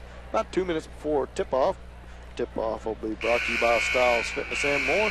Our timeouts tonight's brought to you by St. Paul Supermarket. Our halftime show will be brought to you by St. Paul Tire and Lube. Our post-game sponsor will be KW Trucking of Kansas, and player of the game is D-Rail Commodity. And our title sponsor is Farmers Bank of Kansas. I want to thank all our sponsors and all the great support all the businesses in our community, our great community of St. Paul gives us. Keaton, is there somebody you need to wish a happy birthday to today? Oh my, I'm going to get you in trouble. I believe it's your grandpa, Mr. Wayne McCracken's birthday today. Is that correct? It is. We want to make sure. Think about it. Yeah, I believe it is. Keaton knew that. But we want to wish Wayne a very happy birthday. I know if Mike was here, he'd want to wish his dad a happy birthday. And Wayne and Marilyn, great people. Hard to believe they have a young man like Mike, a nice young man like Mike, isn't it, Keaton? Great grandkids. I don't know what they did to deserve a guy like him. well, of course they done what they was supposed to. Now, Wayne's a good man. Happy birthday to Wayne. Many more birthdays to him as we're getting set for the starting lineups here. So borrow me another pin back here, Keaton, as we get set. Keaton's going to keep some stats for us here in the boys game. Mike's got a little app on his phone he usually keeps stats on, but quite frankly, during the girls game, Adam Burke, the assistant coach, does a nice job of emailing stats to us, but I can't get my email to work here in this gymnasium, so I got up to third quarter stats of the girls game, but not the boys game. But in the boys game, we keep the stats on our own. Mike being gone, Keaton's going to fill in for us as we're going over starting lineups here. Brendan Doherty gets the start for the St. Paul Indians, number 3 for paper over. Number 3, Pugh gets the start, 5'5", senior for Marmaton Valley. Second starter tonight is going to be Caleb Lemons, a young sophomore for the Indians. And number 12, Griffin, the 5'7" junior for Marmaton Valley. Caleb Pekka, the workhorse under the boards, on the boards, gets the start for the Indians. Josh Wise, a 5'9" senior, gets the start for the Wildcats for the Indians. Number 22, Braven Bourne, coming off that injury in the title game, football game. Been playing well on his way back after Christmas break. Number 22, Brock Hall, the 5'6" senior. So far, 3 seniors and a junior on the floor for Marmaton Valley. Last but not least, big Anthony Albertini is the last starter for the Indians. And number 25, Corbin Smith, the 6' senior. So 4 seniors and a junior on the floor for Marmaton Valley. And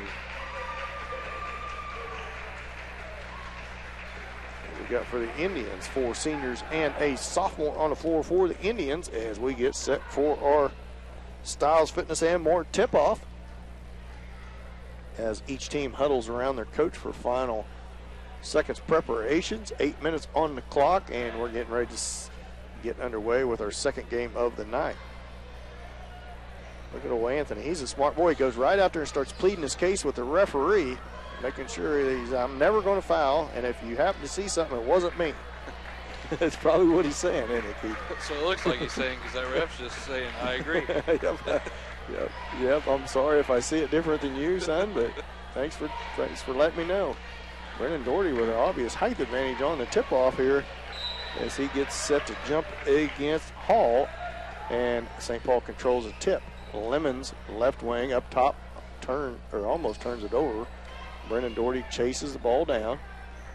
Doherty now dribbles top of the key. Looks like a little 3-2 zone applied by Marmaton Valley. A little stretched out 1-2-2, 3-2 zone. Braven Bourne, 3-point shot, right wing. Boom! Bourne connects on the 3 from the right wing, gives the Indians a 3-0 lead. Back down comes Hall with it, swings it over to the right wing to Smith. Smith with the ball over his head, guarded out there by Albertini. He gets it up to Wise. Wise drives against Doherty, now kicks it over to wing, now back up top to Smith. Smith over to the left wing to Wise, bounce pass back to Smith, ball fake on Albertini, a little 10-footer short, Doherty with the rebound. Doherty pushes the ball up the right sideline. Whips it over to Pekka. Pekka's three-point shot's way long. Rebound Doherty, put back good. 5-0. Indians lead. 6:55 left to go here in the first. Wise right back down with the basketball. Feeds it off to the corner to Smith. Almost poked around by Bourne. Now three-pointer from the corner by Marmaton Valley. No good. That was put up by Griffin. Bounce pass over to Pekka. Man, he throws it off of, tries to save it off to the left sideline, and Lemons could not chase it down, so turnover is on the Indians. Pugh with the ball for the Wildcats. It's going to, they're going to call a foul. I thought they was going to call a travel on Griffith, but no, it's going to be a foul on Braven Bourne. His first, team foul number 1. Indians lead 5-0 early in the game. 6:30 left to go here in the first. Smith at left wing swings it down to Pugh. Pekka's on him. Wise, and he's going to get called for the walk on the ball fake. So turnover on Marmaton Valley, gives it back to the Indians. Lemons feeds it over to Pekka.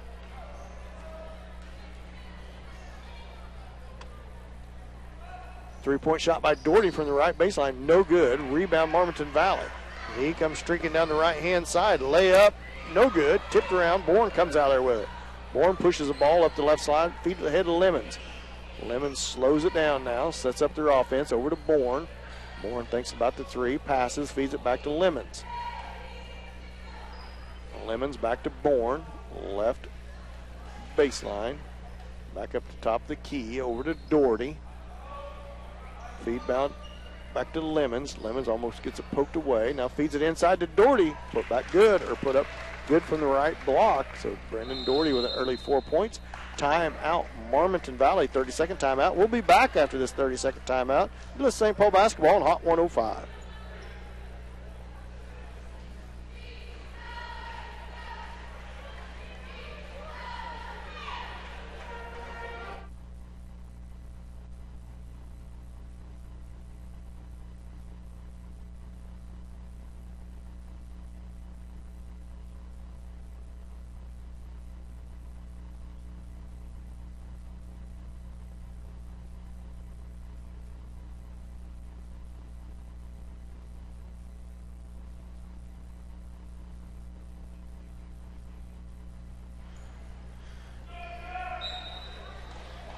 Early timeout by Marmaton Valley. 7-0 lead for the Indians. 5:30 left to go here in the first quarter. Hall back down with the basketball.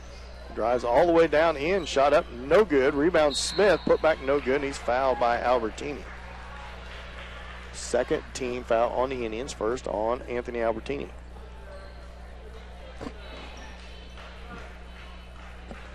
As he settles into the line to shoot two.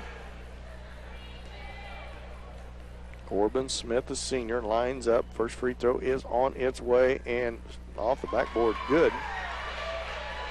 7-1. Indians lead. 5:20 left to go here in the first.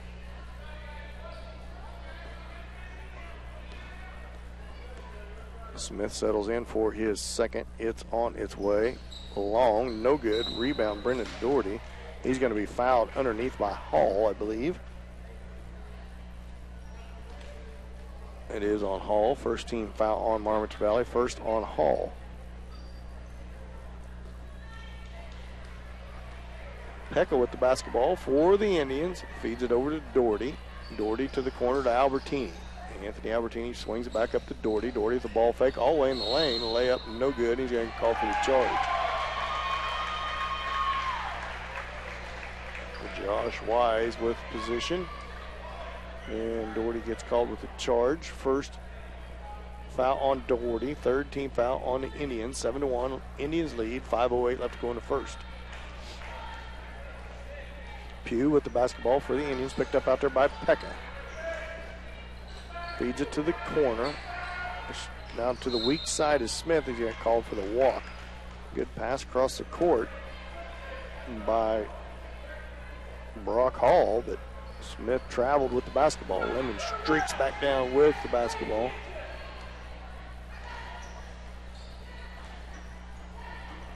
And feeds it to Doherty. Cross court pass to Brendan Doherty. Over the corner to Lemons. Lemons two-pointer, long two-pointer, short, no good. Brendan Doherty with the rebound, put back good.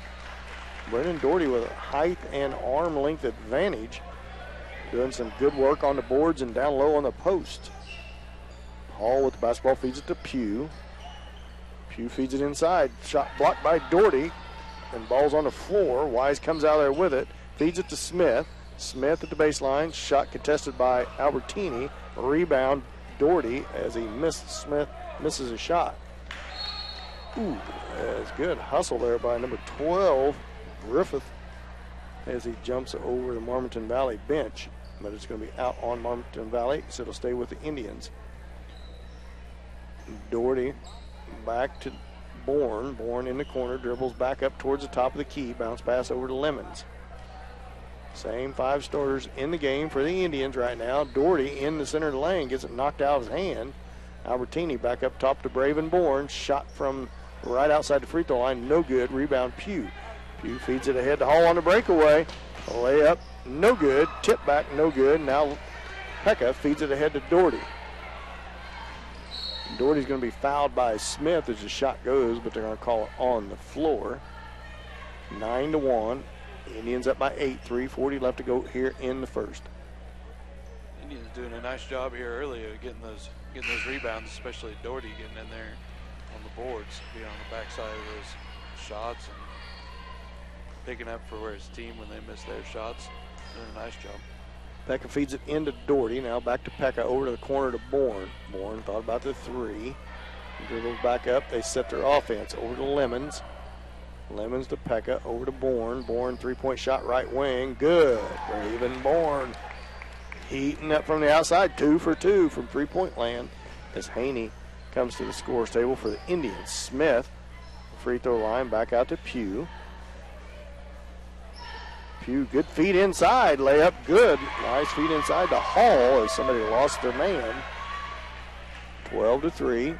Indians up by 9. Cross-court pass to Bourne. Another three-pointer for him. Short, no good. Rebound, Pugh.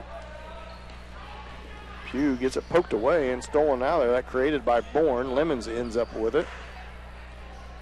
Lemons feeds it over to Doherty. Doherty, long three-pointer of his own. Good. Doherty cans a three from the right side. About the same spot Bourne's hit both of his. Pugh all the way down. Layup off the rim, no good. Doherty with the rebound. Doherty with the left hand. Behind the back, kicks it out to Lemons. Lemons all the way in the lane. Layup, no good. Gets his own rebound. No, Pekka with the rebound. Reverse layup, good. Caleb Pekka working hard on the boards just like he always does. Easton Dent, Adam Albertini, and Haney all come to the scores table for the Indians. 17-3. Indians up by 14. Hall gets poked away. Now Griffith with the ball into the lane. Turnaround shot short. Pekka with a rebound. Pekka pushes the ball down. Feeds it ahead to Bourne. Bourne all the way in the lane. A little floater on his way. Good.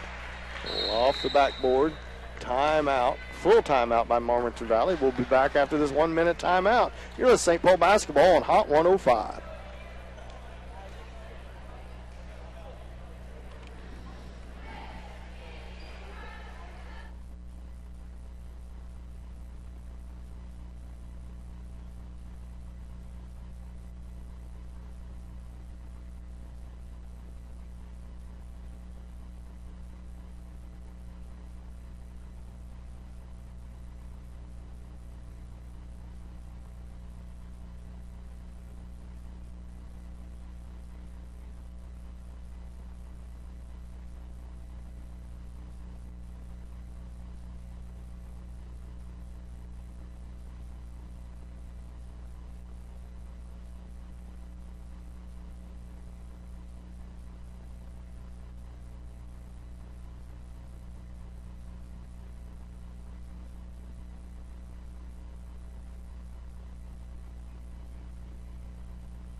Welcome back to Marmonton Valley, Kansas. 1:54 left to go here in the first quarter, 19-3. The Indians up to a nice 16-point lead. Kenny Haney, Brendan Doherty, Adam Albertini, Easton Dent, and Braven Bourne on the floor for the Indians. Pugh with the basketball. Marmonton Valley coming out of timeout. Almost stole by Doherty. Now Pugh kicks it out to Smith. Smith down to the corner to Hall. Hall dribbles back up the top of the keys, guarded out there by Haney. Backdoor cut by Pugh, gets around Albertini. Now it's back into Pugh, saves it, but Doherty comes up with a steal. Pugh tries to save it in bounds. It goes right to Doherty. Doherty all the way in the lane. Backdoor feed to Easton Dent, and the layup's good. The Indians clicking on all cylinders so far in this ball game early on in the first quarter. 21-3, up by 18. All the way to the lane, gets around Haney is Hall. Rebound Doherty as he missed his shot. Out to Albertini. 15-footer on the way, no good. Easton Dent with a good rebound. Turnaround shot by Dent. Off the board, too hard, no good. Rebound Marmonton Valley.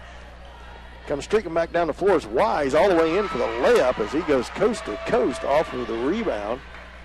Cuts into that 21-5 lead. Haney, three-point shot from the baseline left side, no good.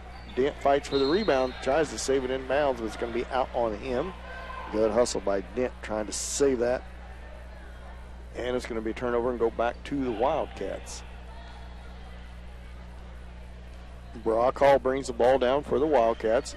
Just under 30 seconds left to go in the first. 21-5. 16-point lead for the Indians. Shot up and good. Now it's down to 14. Doherty tries to feed it ahead to Dent. Stolen away by Marmonton Valley. 5 seconds left to go in the quarter. 3-on-1. Feed ahead. And it's going to be a foul at the buzzer on Brendan Doherty. And he's going to foul 00 Elliott. As Elliott, was that on the floor? I believe they're going to call that on the floor, so no shots. So at the end of 21-7 is the score after the first quarter. St. Paul leads. We'll be back after this 1-minute timeout. This is St. Paul basketball on Hot 105.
Welcome back after the first quarter, 21-7. Indians lead Marmonton Valley with the basketball. Pugh with it, feeds it out to the right wing. Now back up top to Pugh. Number 33, Heap in the game for Marmonton Valley. Inside the wall, bounce pass out to Elliott. Three-point shot by him, good. Elliott connects from the baseline, 21-10. 11-point lead for the Indians. Lemons, now man-to-man defense applied by Marmonton Valley. Screen set by Albertini. Lemons with the ball. Loses it for a minute. Almost a steal as it's not.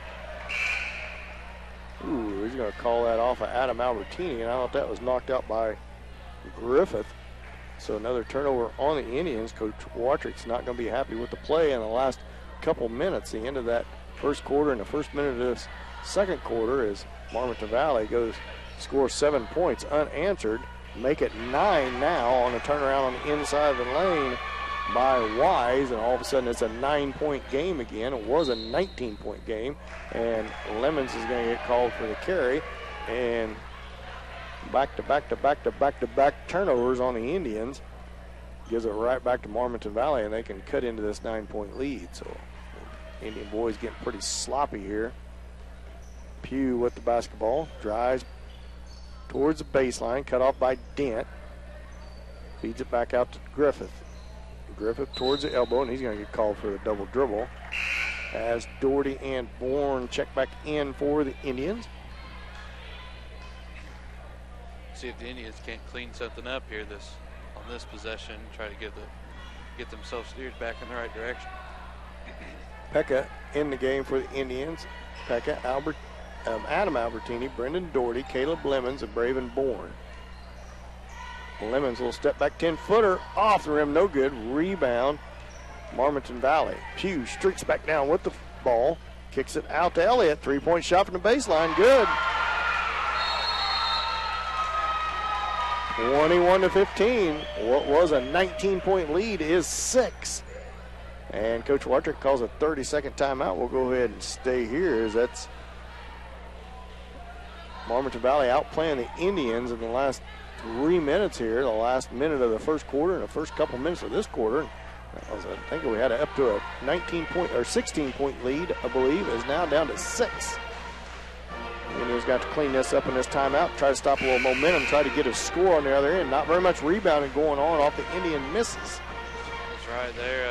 They started out early getting those rebounds, doing a nice job of doing that. It seems like they almost abandoned that here in the last few minutes. Pekka put this ball in play for Adam as out of that timeout. That timeout brought to you by St. Paul's Supermarket. Pekka over to Bourne. Bourne's connect. Now Bourne into the lane. A little floater from the left side. No good. Tipped around. Tipped out of bounds by Pekka. They go back to Marmaton Valley.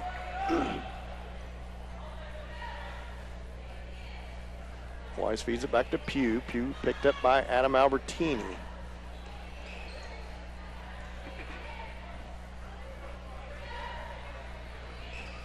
Griffith gets it stolen away. It's stolen away by Bourne. Bourne feeds it back to Lemons. Lemons down the left-hand side.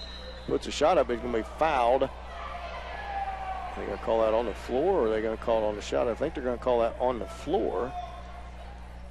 And that's going to be as Lemons comes up a little gimpy on the play on his ankle, looks to be. Kind of twisted that ankle up there a little bit on that, trying to go in there for that's that going to be the first on Griffith.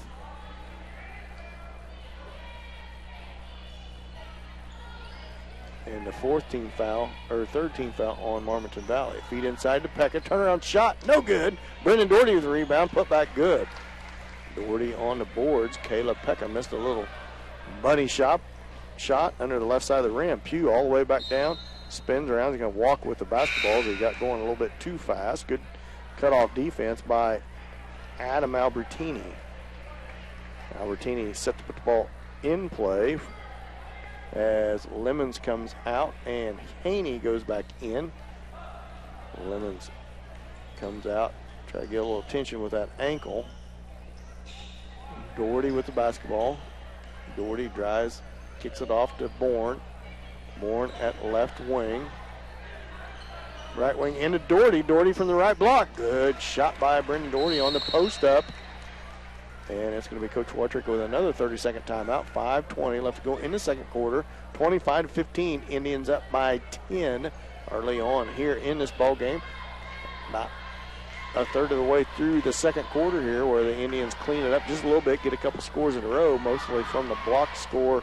Brendan Doherty with a little height advantage and length advantage, doing a good job getting in there on that post and on the rebounds, putting back some easy shots.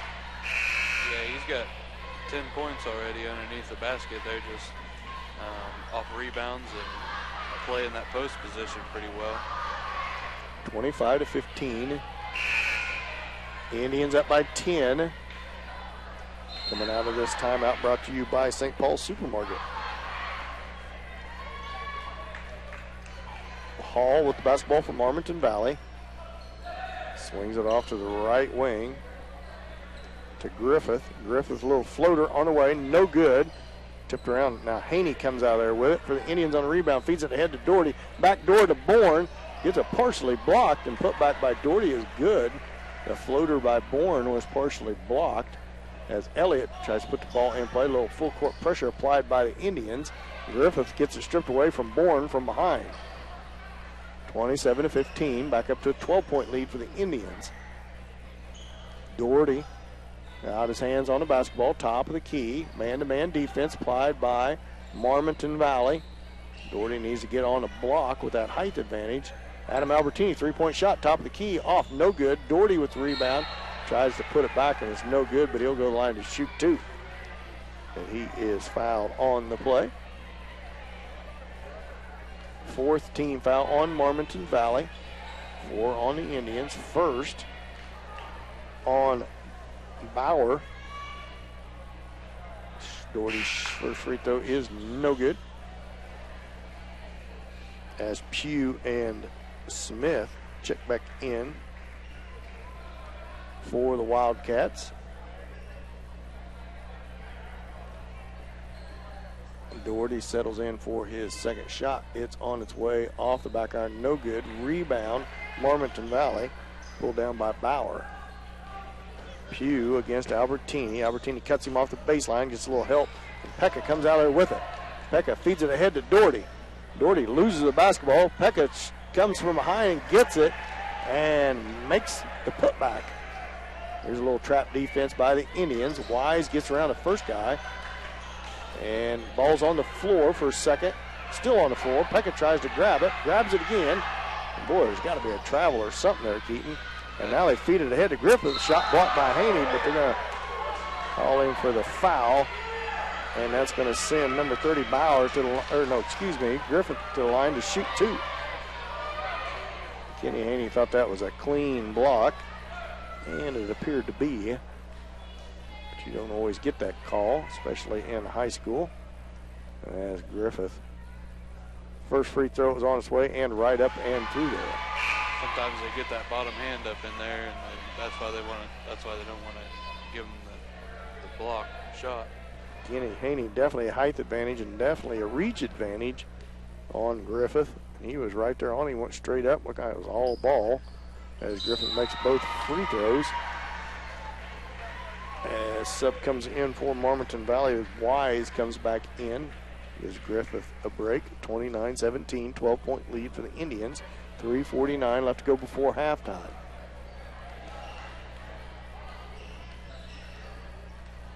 Albertini swings it off to Haney. Haney at left wing with the basketball. Ball over his head. Now backdoor cut by Doherty. Left-handed layup good as he just goes past everybody. Brandon Doherty did a good job taking the basketball to the bucket. Pugh with the ball. Man-to-man defense applied by the Indians. Pugh feeds it off to Bauer. Bauer bounce inside to Wise. Couple ball fakes. Gets it back to Bauer. Shot from the free throw line is no good. Doherty with the rebound. Doherty crosses over. Gets it off his own foot. Now recovers. Crosses over and gets his pocket picked. Wise all the way down. Layup good. 31-19. Indians lead. And that's going to be a back court as Pekka tries to feed it to Bourne. Bourne was behind him about a foot. Right at half court, and it's a turnover on the Indians. And Anthony Albertini comes back to the scorer's table for the Indians. As Griffith comes back in for Bauer.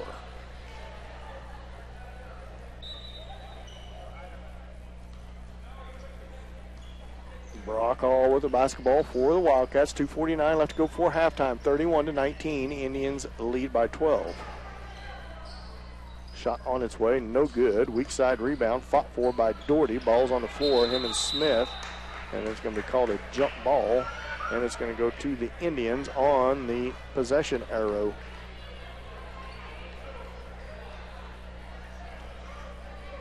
Haney hands the ball into Bourne. So it's Pekka, Albertini, Anthony Albertini, Braven Bourne, Kenny Haney, and Brendan Doherty in the game for the Indians. Bounce pass over to Haney. Three-point shot by him. In and out, no good. Pekka with a rebound. Put back, good. 2:15 left to go before half. 33-19. Indians lead by 14. Wise with the basketball. Bounce pass over to Griffith, and he's going to travel. So the turnover right back to the Indians. Pekka will put the ball in play for the Indians. He feeds it into Braven Bourne. Bourne to the corner to Haney. Haney drives that baseline, little floater, no good. Gets his own whoop. He ends up on the floor as he had his own rebound. It's going to be fouled. It's going to be St. Paul's basketball under their own rim. 15 foul on Marmonton Valley. Second on Hall. Albertini goes in. Brendan Doherty comes out. Gives him a little break. Nice backdoor feed. Pekka's going to be fouled on the shot. He'll shoot two. Good feed inside on the inbounds play towards the weak side to Pekka. And contact. 16 foul on Marmonton Valley. Second on Wise. Pekka's shot is up and on its way and good.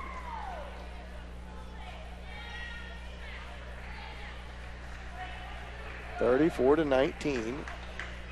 Indians up by 15 as Caleb Pekka tries to extend this lead on his second shot. Shot's up on its way off the back rim, no good. Tipped around by the long arms of Kenny Haney. And rebound is the Indians. Adam Albertini, three-point shot. Good from the left wing. And now a little trap defense by the Indians. Caleb Pekka and Adam Albertini up there. Bravenborn coming up for the trap. Feed it back to Griffith as Albertini chase him from behind. A drive from the baseline. Smith shot no good. And that's going to be another block by Haney, and he's going to get called for the foul.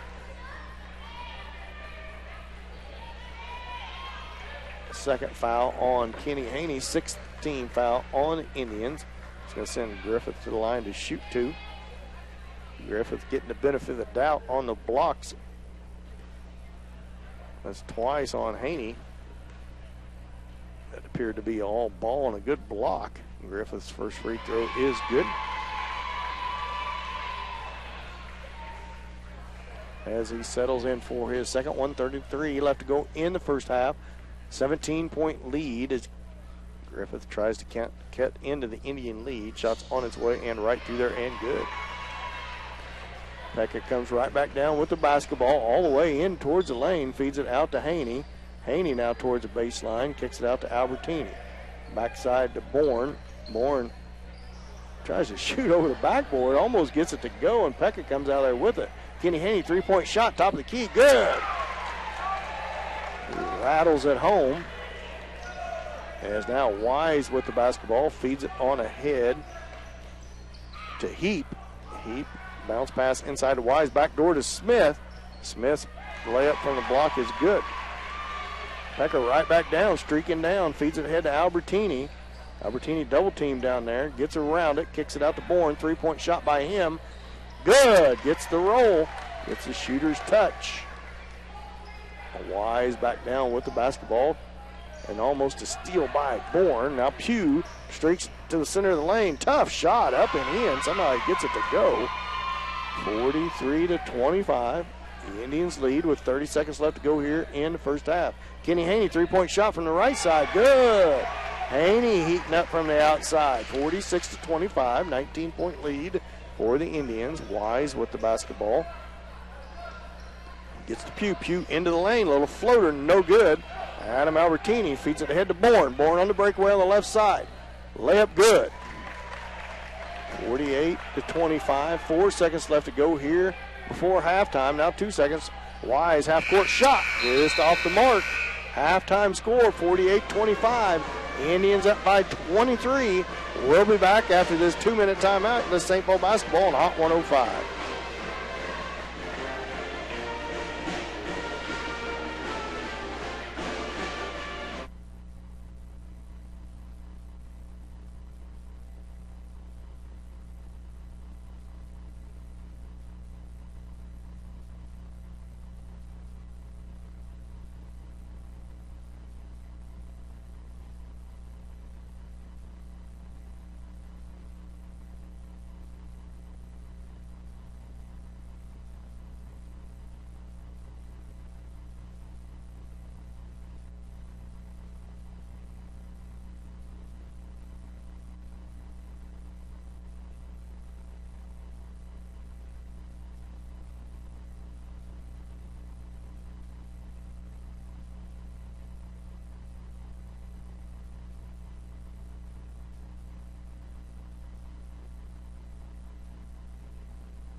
welcome back to Marvinton Valley, Kansas. Dan Vinton alongside Keaton McCracken. Welcome to our St. Paul Tire and Lube halftime show. While Keaton's figuring up his stats, I finally got the girls' stats downloaded. I'm going to go over the girls' game. The boys lead 48-25 here at halftime. So pretty good first half put together by the Indians, especially on the offensive end, putting up 48 points. On the girls' side, to finish off on another nice victory against Marvinton Valley, Watrick ended up with 13 points. McCracken with 4, Hutcherson 9, Rice 12. Foley didn't score, but logged quite a few minutes. Carter with 3, O'Brien 8, Winter with 7, and Coombs with 7. So nice balanced scoring across the board. 63 total points. They was 26 for 51. They shot 50% from the field. They were 21 for 40 from two-point land for 52%, and a lot better shooting from beyond the arc. 5 for 11. They ended up on the game 45% and only shot 50% from the free throw line. So I'm sure Coach Tuck's going to be a lot happier with those stats, except for the free throws as far as shooting percentage.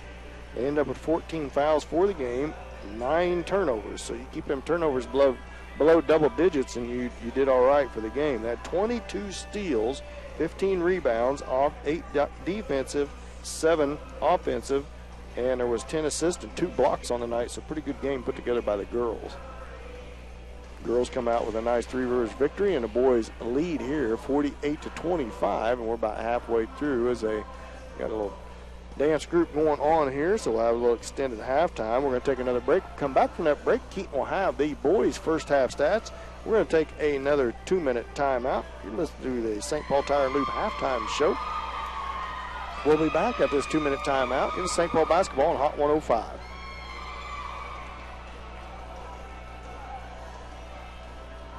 Marissa, make it a 3-minute, please. Thank you.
Oh, welcome back to Marvin Valley High School, where the Indians lead 48-25 here at halftime. I want to thank everybody for joining us for our St. Paul Tire and Lube halftime show. Keaton, you ready for first half stats? How the boys did that first half? I think Brendan Doherty's probably the lead scorer, if I was to guess. You're exactly right, Dan. Brendan Doherty with 17 leads the team. Bravenborn not far behind him with 13. And then Caleb Pekka, the next highest, with 7. Pretty good offensively for the Indians. A little bit of cleaning up to do on defense, but I didn't keep defensive stats. But Doherty ended up with how many in the first half there, Keaton? 17. 17. That's a pretty good first half put together by Brendan Doherty. Definitely used his length advantage in on that block and played well underneath the basket and on the boards as St. Paul leads here at halftime 48-25. We just went down and talked to Coach Tuck just a little bit during that last break, talked to him about Southeast Tournament, and the Lady Indians will play at 5:30 Monday, playing Columbus. I believe there was a little bit revision in the schedule or in the seating, and it was on the boys' side, and that changed today. And from what I just heard from Coach Burke and Coach Tuck, it sounds like the Indian boys will play at 4 o'clock on Tuesday, and I believe now they're going to be playing Parsons. They must have changed some seating around, so now they will play Parsons Tuesday at 4. They was on the original schedule, I believe, the 3 seed, and they was going to play Erie, but that apparently has changed today. Now they draw a tough opponent in Parsons, so see how the Indians can stack up against Parsons Tuesday night. As there's about 1:28 left to go before we get the second half underway, we're going to go ahead and take another short 1-minute timeout. We'll be back after this 1-minute timeout with St. Paul basketball on Hot 105.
Oh, welcome back as we are underway here in the third period as Wise from Marvin Valley just cans at 3 on the first possession for the Wildcats. So good start for them to start this second half as Bravenborn tries to answer and does. Bourne connects from the outside.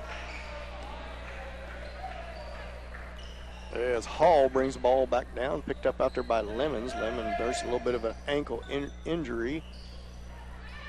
As Smith with it, guarded by Albertini at the right wing. Now Pugh misses a pass, but is chased down by Griffith right in the corner before it goes out of bounds. He's guarded by Bourne. Bounce pass inside, stolen away by Albertini. Feeds it ahead to Bourne, who feeds it to Doherty. Doherty tries to feed to the back door to Pekka and comes up a little bit hobbled as Pugh feeds it ahead. Now we got a 3-on-1. Smith, the layup, good.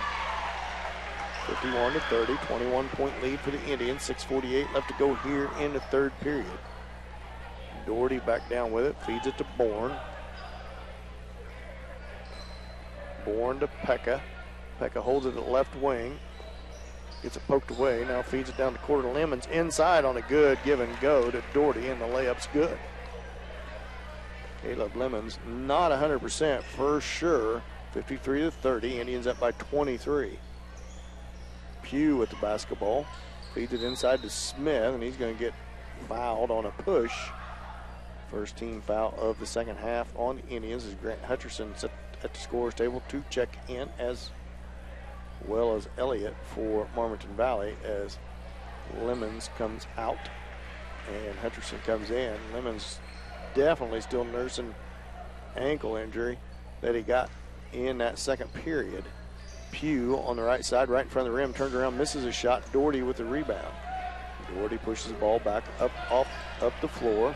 Crosses over on a nice crossover, feeds it out to Grant Hutcherson. Hutcherson dribbles up, now tries to hand it to Doherty and stolen away by Hall. And the ball goes out of bounds, and the Indians will take over on the turnover by the Wildcats. 5:58 left to go in the third, 53-30. 23-point lead for the Indians. Now a little full court pressure by Marmonton Valley as Pekka gets it into Bourne. Bourne guarded out there by Elliott. Now he's picked up by Pugh. Doherty with the basketball from the right wing. Dribbles to the top of the key. Into the lane. Floater up off the rim. No good. Caleb Pekka with the rebound. Gives it to Albertini. Put back good. Good job by Pekka on the feed to Albertini. Hall back down with the basketball for Marmonton Valley. Right wing to Pugh. Pugh feed inside the lane to Wise. Wise almost gets it poked away. Doherty with the block. Wise finally gets it to go on the putback as Doherty held up on the second attempt, trying not to foul. Pekka all the way towards the rim. Feed to Albertini. Layup good. Good drive and dishes by the Indians. And now Bourne with a little sneaky steal. Layup good. Slapped it right out of Elliott's hand. Timeout, Marmonton Valley. 30-second timeout, 59-32.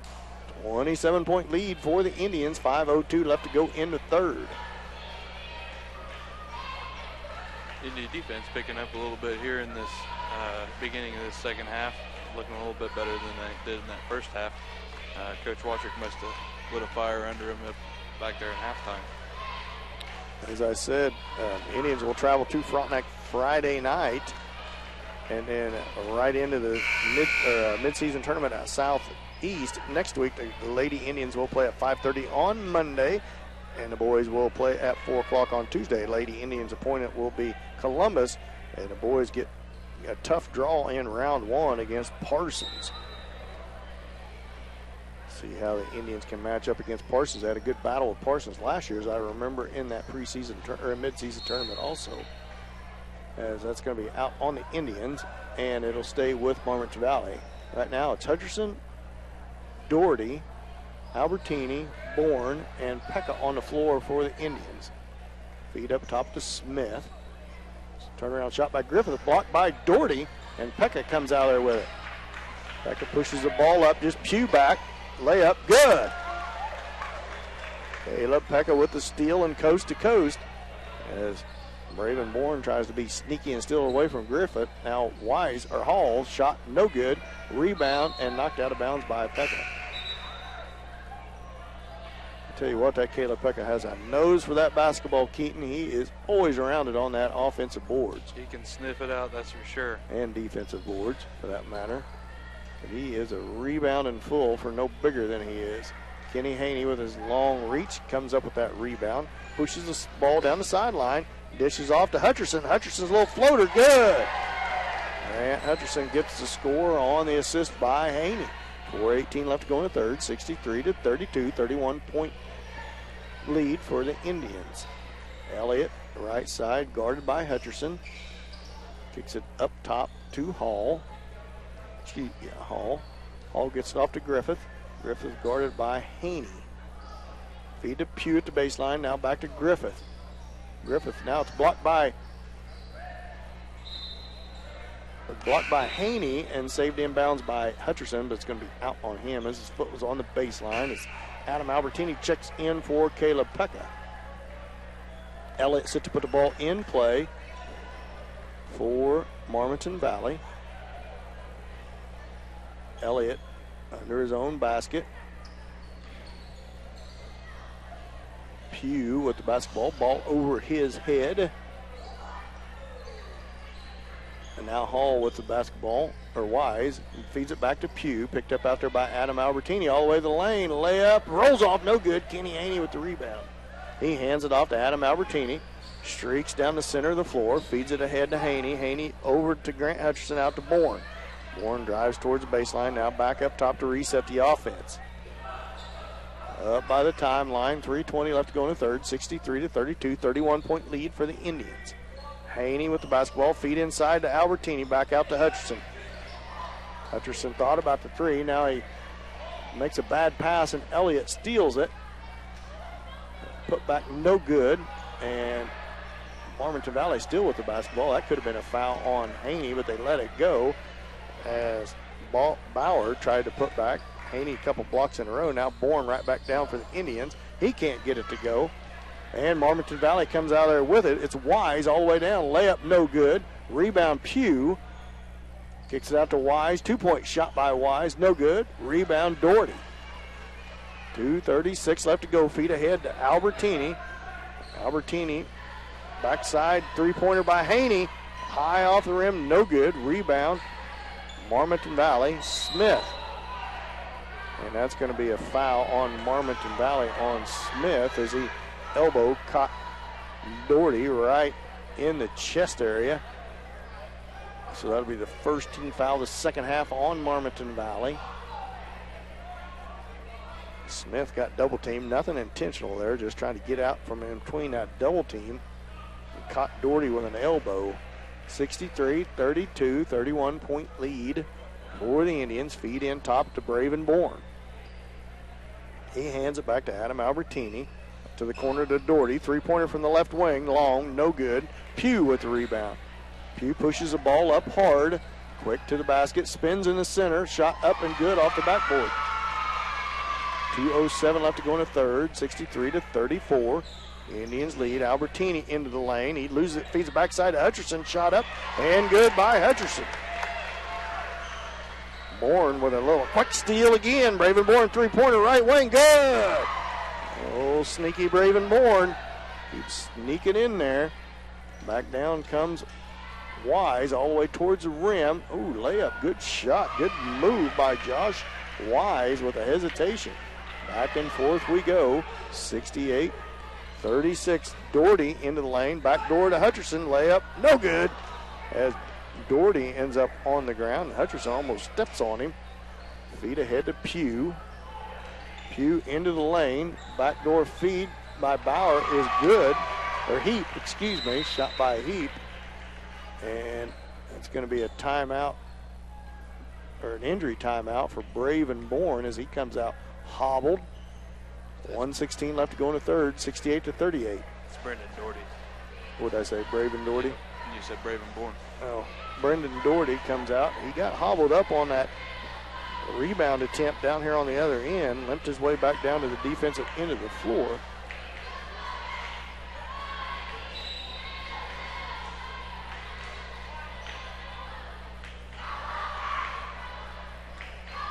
.116 left to go in the third. 68-38. 30-point lead for the Indians.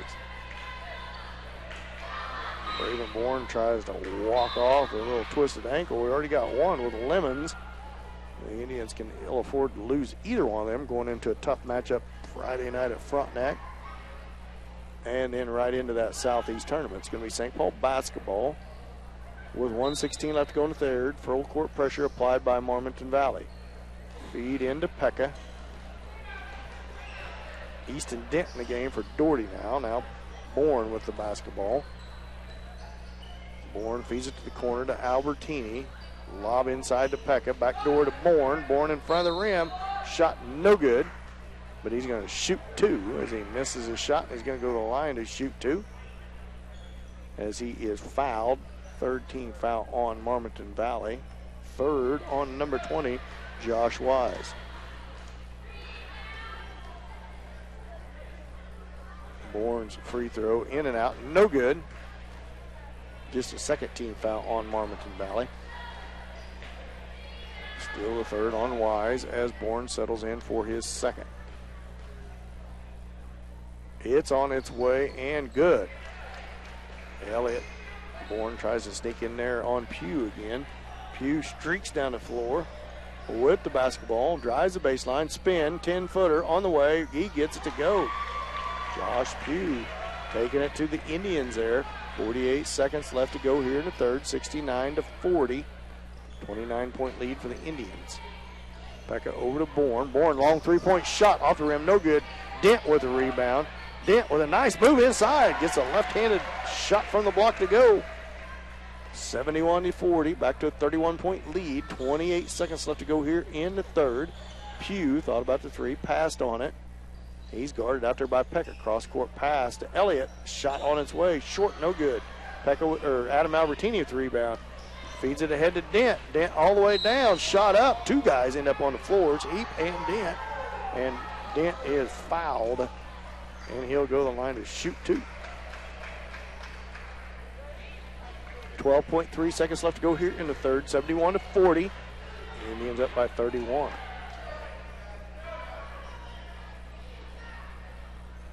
Thank everybody for joining Keaton and I on the radio here. Bringing you St. Paul Indians basketball. The Easton net makes the first free throw. As Smith checks back into the game for the Wildcat.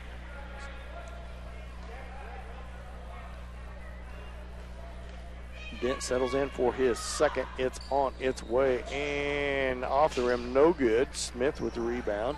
10 seconds left to go here in the third. Pugh with the basketball, and that's going to be a foul on the Indians as Pugh didn't even think anybody touched him. But it's going to be the third on Kenny Haney. Second on the Indians, 72-40, 32-point lead. 6.8 seconds left to go. Griffith with the ball stripped from Bourne from behind. Layup good. That Bourne is shifty.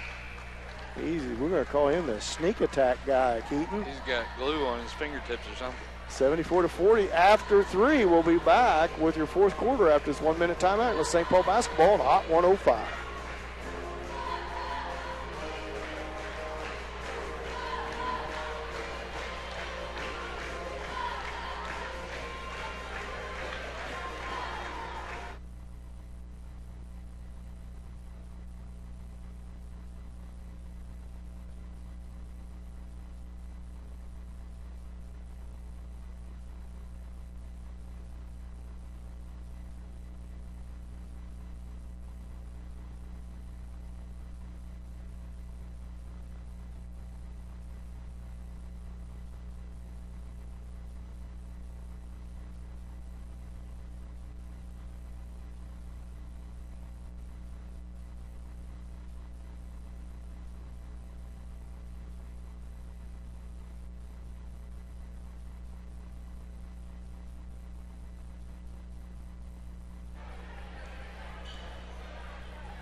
Welcome back. That timeout brought to you by the St. Paul Supermarket. Chandler Bradshaw into the game for the first time tonight.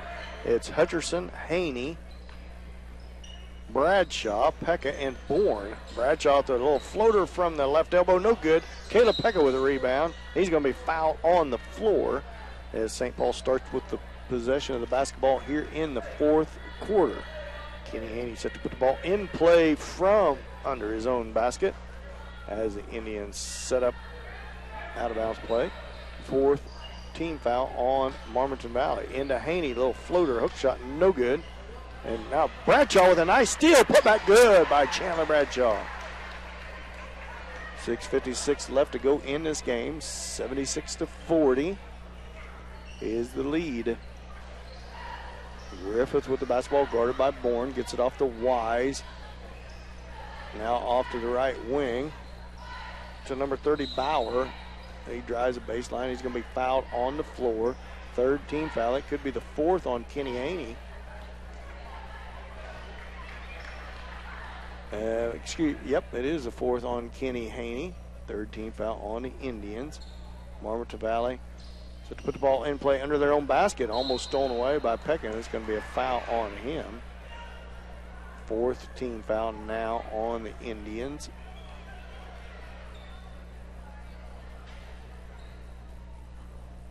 And that is the first on Caleb Pekka. 6 minutes left to go in the game. We got the running clock with the 36-point lead. Bauer with the basketball for Marmaton Valley, guarded by Haney. Spins inside. Shot blocked. Haney needs to just go more straight up as that hand comes down a little bit. But a good block by Haney with definitely a length advantage on Bauer. Ball put in play to Griffith. He drives the baseline on Bourne. Goes clear around to the other side and makes the right-handed layup. Good move by Griffith on the rebound and the putback. Bourne with the basketball. Feeds it off to Hutcherson. Hutcherson to Bradshaw. Bradshaw dribbles in, kicks it out to Pekka. Pekka to Bourne. Three-point shot right wing. Short, no good. Bradshaw with the rebound. Put back by him from the baseline, no good. Grant Hutcherson's rebound. His putback is good. And Hutcherson was 6 points off the bench for the Indians. Well, right back down comes Hall. Hall kicks it up to Wise. Three-pointer by him, top of the key, no good. Chased down by Bauer, tipped inbounds and saved to Haney. Now Bauer with it's Wise, I believe, with a shifty little steal. He misses his shot. Rebound. Haney gives it to Bourne. Bourne right back down, center of the lane. Tries to feed it to Hutcherson, but he's going to be fouled on the floor. And that'll be the 15th foul on Marmaton Valley, as we are about halfway through this fourth quarter already with the running clock. Bourne didn't know, but he's going to go to the line to shoot two, although he ended up trying to dish that off to Grant Hutcherson.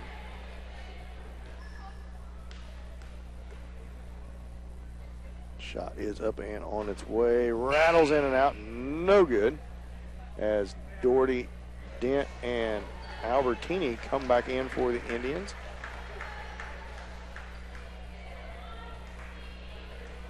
Bravenborn lines up for his second attempt.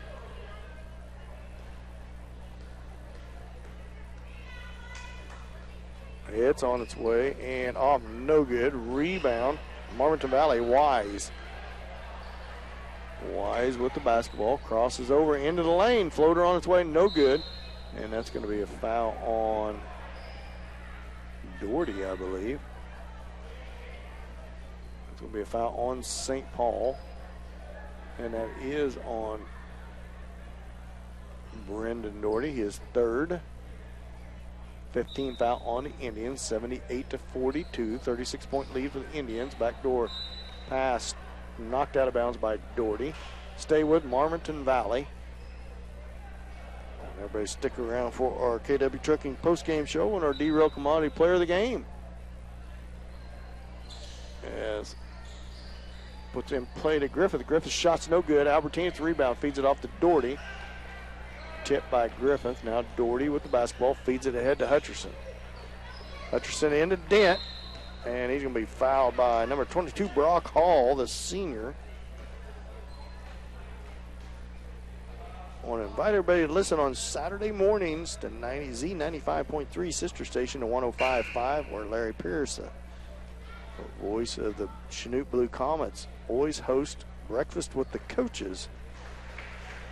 About once a month, he invites Mike and I and the St. Paul coach, Coach Wartrick, Coach Tuck. He's going to start inviting them over. So around 9:30 in the morning, they come on, and you'll be able to listen to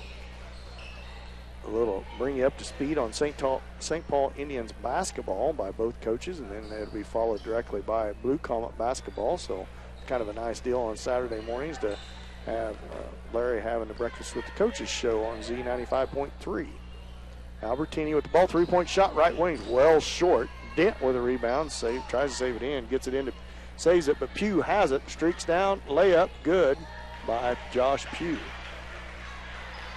Josh Pugh, quick ball player for Marmaton Valley, plays hard, has played hard from start to finish. 1:38 left to go in the game, 78-44, 34-point lead for the Indians. Dent cross court to Albertini. Albertini thought about the three, passed. And that was Anthony Albertini, not Adam Albertini. Now, Adam Albertini banged knees with a Marmaton Valley player. And he's going to go to the line and shoot the front end of a 1-on-1. 17 foul on Marmaton Valley. 1:08 left to go in the game, 78-44. 34-point lead for the Indians. Albertini's first free throw is in there. Invite everybody to join us Friday night as we go to Raider Country in Frontenac, Kansas for a Friday night non-conference and non-league game. And then roll right into that busy mid-season tournament at Southeast High School, the Lancer Classic. As a sub comes in here late. Not sure we went to the scorers table. As number 50 set to check in, Novel. Shot on its way by Albertini is good. Now the sub comes in. Novel comes in. 16 seconds. Clock running. That's going to bring this game to a close rather quickly. 80-44 final score. Well, we'll see if it's final score. 6 seconds left to go. Shot. No shot on away. Or Elliott gets a shot blocked by Dent. And that is going to be the final score. So a nice 36-point victory by the Indian boys. 80-44 on the road here at Marmaton Valley.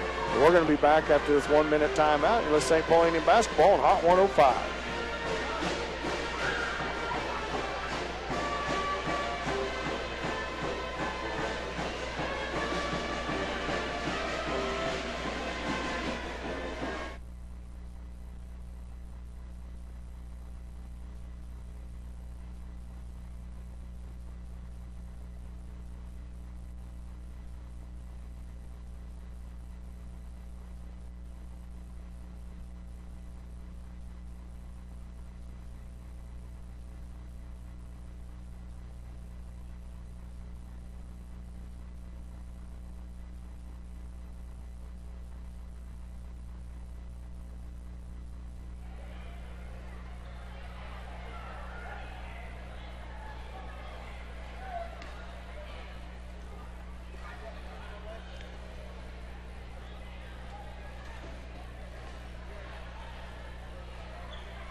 If you're live streaming, thanks to everybody for joining us. Final score, the Indians come out victorious, 80-44.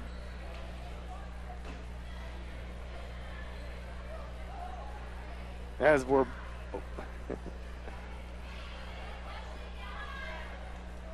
well, welcome back to Marmaton Valley. If just join us, Indian boys come out with a nice victory, 80-44 up here in Wildcat Country. What do you got for leading scorers there?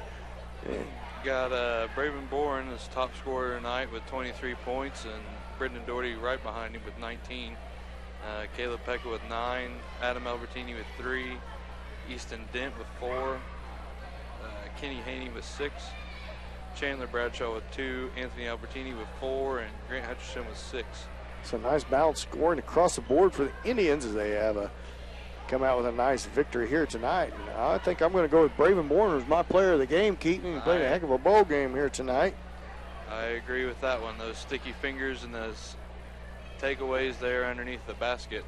So Braven Bourne will be Keaton and I's D-Rail Commodity Player of the game. I want to thank Keaton for helping us out tonight as a nice road victories by the Indian boys and the Lady Indians as they're going to now travel to Frontenac Friday night on a big road game, and then right into the Southeast Tournament Monday night. The Lady Indians play at 5:30 versus Columbus.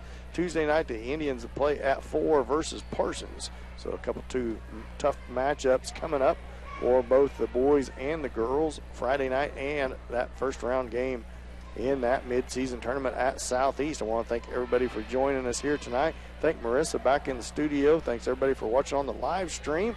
Join us Friday night at Frontenac as St. Paul will take on the Frontenac Raiders Friday night.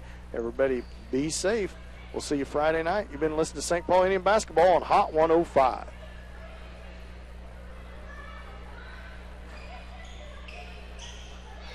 Thanks, Marissa. See ya.